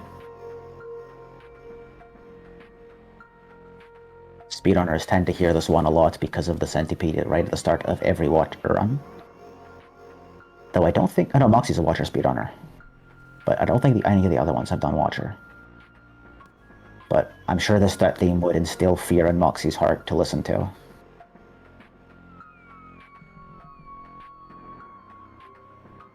Red Wolf took a couple more kills, another +2. I'm curious to see how many points they're going to have here at the end, because, like, right now, it's, according to the top, it's 49, so pretty good. Pretty good. I'd be pretty happy with that. Oh, wait, oh! The explosive spear in Mantis' body almost took out Red Wolf. That was funny. Okay. So we have confirmed Moxie and Red Wolf will be going to the finals. Regardless, all 4 players are going to be getting a coin because of the little rerun incident with the internet issues. But Red Wolf and Moxie in the end are going to be heading on. 20 and 25 for a total of 53 versus 34. Was really even into open, and then they just kind of decided, yeah, let's lock in. And now, let's see if they can carry that momentum. We're going to be heading on into the final match very shortly with Red Wolf Moxie versus Lux and Negod. I'll see you there.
Hello, everybody. We are back for the finals of the Open 2v2 tournament. This is the literal final match of the entirety of Rain World Fight Club. Thank you all so much for sticking with us this long. It has been an awesome tournament. Y'all have been amazing. And we're going to see here, we've got Nigod Lux on, I believe, Gourmand Spearmaster versus Moxie Red Wolf on Watcher and Spearmaster. You got loaded in a little bit late there, so might have a slight disadvantage, but doesn't seem to matter too much. Okay, that was some jank. 2 spears in Moxie's head did not matter, and then they just died like 3 seconds later. Well, Nigod ends up taking 2 there. Moxie does get +1 kill, even though it wasn't particularly counted by the game. That was a little odd. But on to geysers. The last geyser of Rain World Fight Club. Red Wolf gets bonked on the head. Moxie was invisible and gets stabbed. Going invisible, unfortunately, does not matter if the person has the Watcher ripple effects enabled, because it just shows a trail, which is really stupid. I think they should remove that for at least Meadow. It would be nice if they could. But yeah, that was a little bit unfortunate for Moxie, because it is just straight up like have the setting on and you Watcher is invalidated. Well, Red Wolf takes 2 kills, decides to bring that one back, trying to get into the shelter, but they're both entering at the same time. A little bit of a cat crash, thankfully not violent.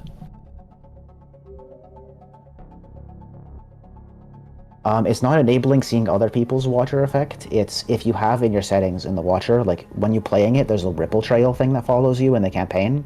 I have that turned off because it's very visually cluttering and hurts my eyes. I'm slightly photosensitive, so it's very annoying for me, so I have it turned off. But if you have it on, I'm pretty sure going invisible just has the trail behind you. So going invisible on Watcher actually doesn't matter if the person hasn't turned that setting off.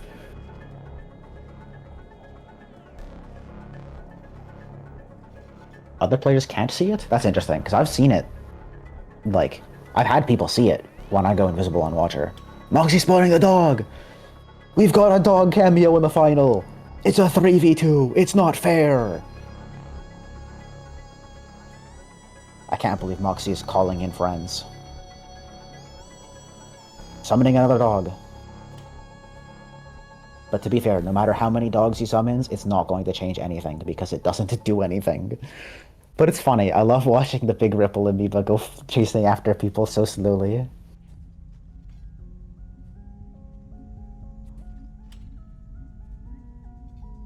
Oh, there is a prediction, actually. I assume it's who will win. Yes. Those are the wrong people in the prediction. Whoever made that, you did the wrong one? Can we refresh that one? Anyways, draw here. Nigod and Red Wolf both end up sheltering in the same one. I don't know how the prediction is wrong. That is very strange.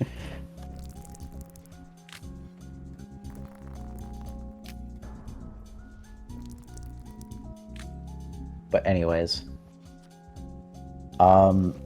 Moxie takes first blood on the last match of Strong.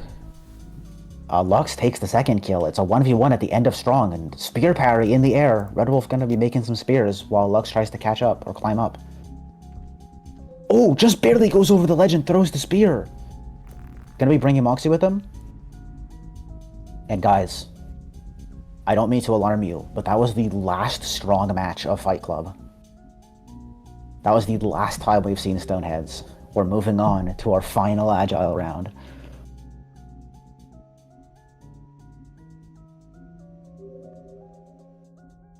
Red team ended up winning out on that. I didn't quite see the points. It's 12 for blue and 16 for red. So still very close. We'll see how they end up doing here. We've got 2 Saints, 2 Arties. I would love to see a 4 Saint lobby. I don't think we had a single 4 Saint lobby for the entire tournament, which makes me really sad.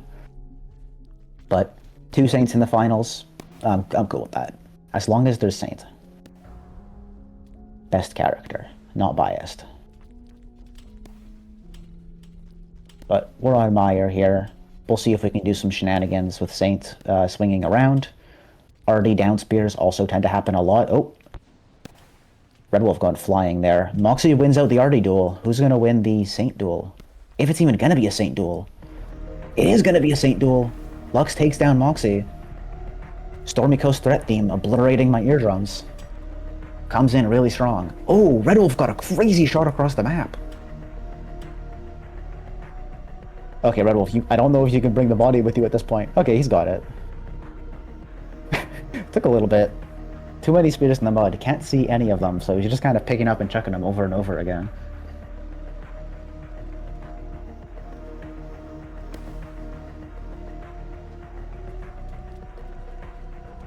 Headed on to transmission nodes. I didn't see where Moxie was at first. He went all the way up to the top and I didn't see the name tag. I was like, did Moxie not load in? Looked away for 1 second and he was gone. Anyways, we're back at a Saint duel again. Red Wolf wins it. Showing off his prowess at Saint.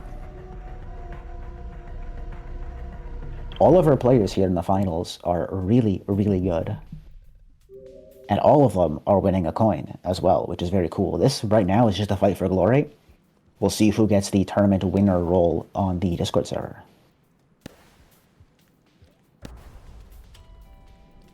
And if it ends up being a tie, I'm taking the role.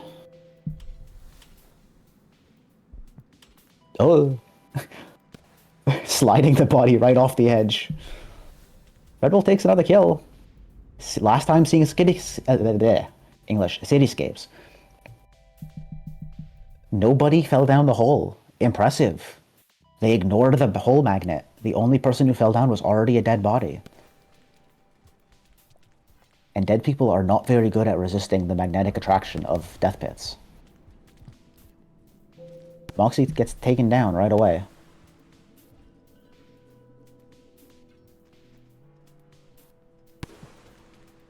Let's see if Red Wolf can take something here. No! Negod ends up taking both kills. Gets +4 back to blue team. I believe it's fairly even now? No, the scores are accurate at the top. So, blue team is 1 full match behind currently. Needs to get a full sweep here if they want to tie it up before moving on into the final map. But they are still a little bit behind in general. Oh! That was so unfortunate for Negod. Moxie did an E-slide with a rock, and Negod landed on the rock as Moxie was E-sliding. So he ended up getting stunned, and Moxie could just throw the spear at the stunned Artificer. That was goofy.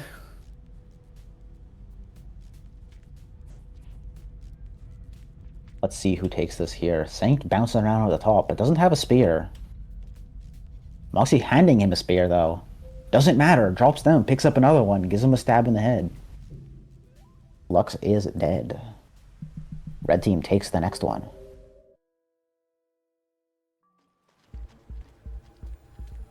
On to Fountains. There is a bomb.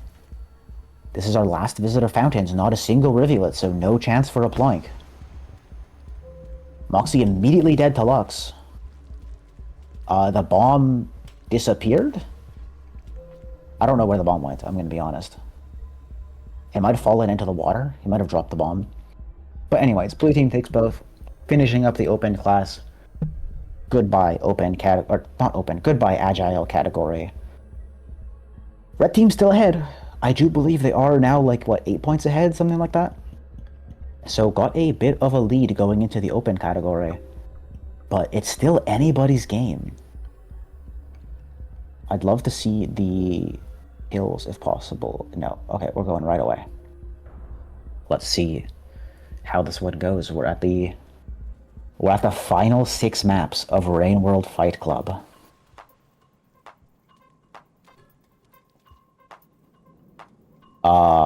We might be restarting the final 6 maps of Rain World Fight Club because Negod did not load in. Lux still ends up taking one, but this is a little bit unfair. We might have to...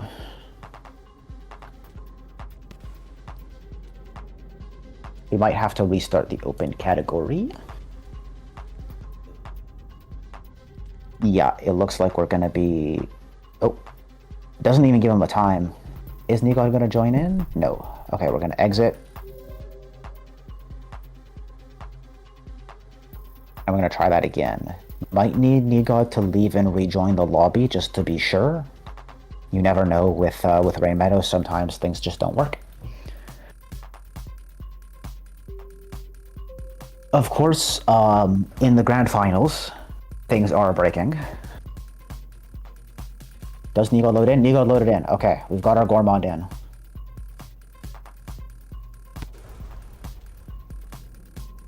Now we can have it. Oh! Red Wolf tugs onto Withered Lux, yoinks him right back down.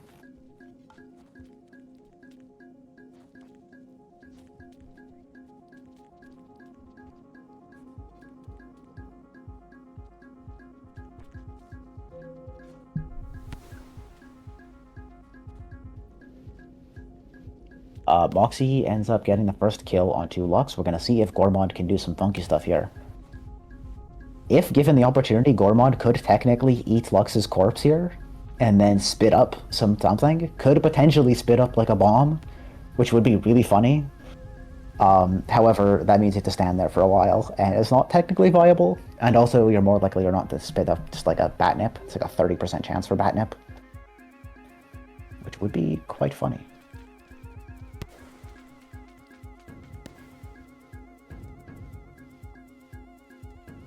Alright, onto Aviary. Moxie immediately with a down spear onto Lux, takes him out. Oh! And the explosive spear from Red Wolf killed Gourmand. It was close enough for the explosion to just fully kill. And thankfully the Gourmand corpse didn't go flying into his head to indent it, because that would have been quite painful. But Red Team already off to a commanding lead. They're up 8 points, which means that barring like a double suicide from Red Team every time, I don't think Blue can catch up anymore. But we'll see. I don't quite remember the scores. Oh, Nigod ends up tanking that spear with a slide. When you're sliding or rolling, you are invincible to spears. So it does stick into the head because it's a little bit silly, but that's just kind of how Meadow works. But that was not a tank. That was a slide reflecting it. Oh! Oh. That was odd. It looked like Moxie missed the down spear, but then Nigod still died, so I guess he hit the down spear. Either way.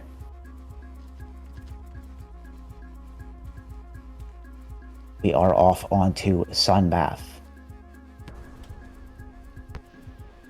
Red Wolf down. Moxie down. Blue team takes a win. That is going to get them on the board.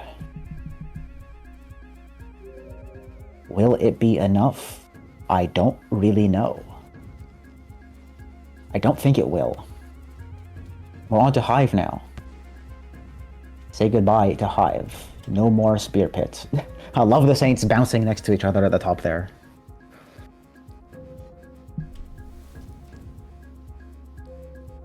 Okay. Blue team takes the win. Lux racking up some more kills. And now, everybody, the final map of Rain World Fight Club. There is a bomb! Yes! Yes, I love you. Thank you for spotting a bomb. And he gets a kill with it! He stuns his own teammate though, and then Moxie dies because the bomb stunned him for 10 years. This is so unfortunate. But Red Wolf threw a bomb, got a kill with the bomb. It makes me happy. Oh, wow, that dodge was really nice. And just like that, everybody, Fight Club is done. That was the last match. That was a crazy final kill for a final match. And that means that Red Team, I believe, is your champions for Open 2v2. Red Wolf and Moxie end with, according to the game, 50-38.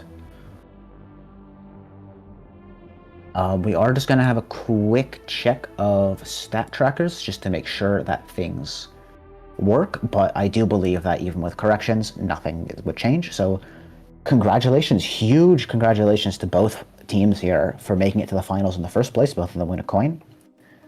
But extra big congratulations to Moxie and Red Wolf. Red Wolf is now a 3-time tournament finalist, 2-time tournament winner. Insane. Moxie is also going to be getting a coin here. Going to be adding on to a third one to his collection. And yeah, it was nice to see some new faces. So thank you everybody so much for sticking around with us. But don't leave just yet. I'm going to be handing off the mic to Ferret. He's going to be coming in for a little bit of a talk with y'all. So just bear with us. We'll see you again very shortly.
Hello. Okay, I think y'all can hear me. Hello. I'm Tactical Ferret. I am the event lead for Fight Club. And hey, look, we're here! We made it to the end. We have finished the tournament. 6 back-to-back tournaments over 3 weekends. It has been a lot. Thank you all so much for joining us. This is the first time we've ran anything like this, like an arena tournament. And to have like 120, 130, that was both terrifying and extremely exciting. I hope y'all had fun. We had a great time hosting for you. If you can take just one moment, please, if you can look behind me, these are credits for all the people who helped in some way with the tournament. Whether that be as a staff member, whether that be the Meadows team, whether that be with art, or whether that be as a volunteer. All these people helped in some way. I do want to go down the list, at least cover the teams, starting with the staff. So the staff's been here for 4 months. They were been working with me for a while. They each have their own designated role. But yeah, Scosathicus, who did the OBS setup and the stream text, he built just such a wonderful and convenient setup for us to use. Joe, who helped balance the commentators and all the numbers with the stat tracking. We got Sigma, who helped with the art in the beginning, especially the coin art competition. He was super huge help there. And Mantis with their 2 terabytes of videos that they got to process as our video editor. And our last shoutouts being Eerie, Dota, Twizlet, and Shrub, who led as region leads. That job is also incredibly hard, as I have learned in this weekend alone. There is just way too much to balance. Another shout out to Meadows. Of course, this tournament would not have existed without them. But extra special shout out to UO. So UO was our direct lead on how we got the features we requested into Meadows. So he made things like the point system. He helped make things like logs so we could have the points on the stream. He just made our lives super easy with the quality of life things to help game masters. So please, thanks UO for everything. Going on is our artists. They made beautiful art for our stream. Our intro screen, our transition screen, all these wonderful pieces. So thank you. Also special thanks to KDev for making the super amazing bop of a song. If you all want to go listen to that on repeat 20 times, you can find it on our YouTube channel. Do recommend. It is incredibly catchy. But last, thank you all to our volunteers. This tournament 100% could not have ran without you. Whether you're a stat tracker, a game master, stream tech, or commentator, thank you so much. Special thanks for all those who woke up at 3 a.m. to make this happen. I know that is very hard, but we do appreciate you.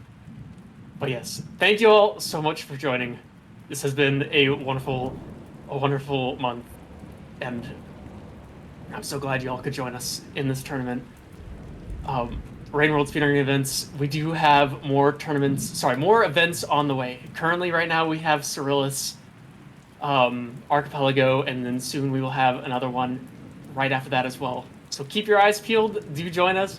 Thank you all so much, and have an excellent day. Oh, congratulations, of course, to our winners. Almost forgot. Y'all fought so well. But yes, thank you all. And do join our other events. But yes, that's all. Take care.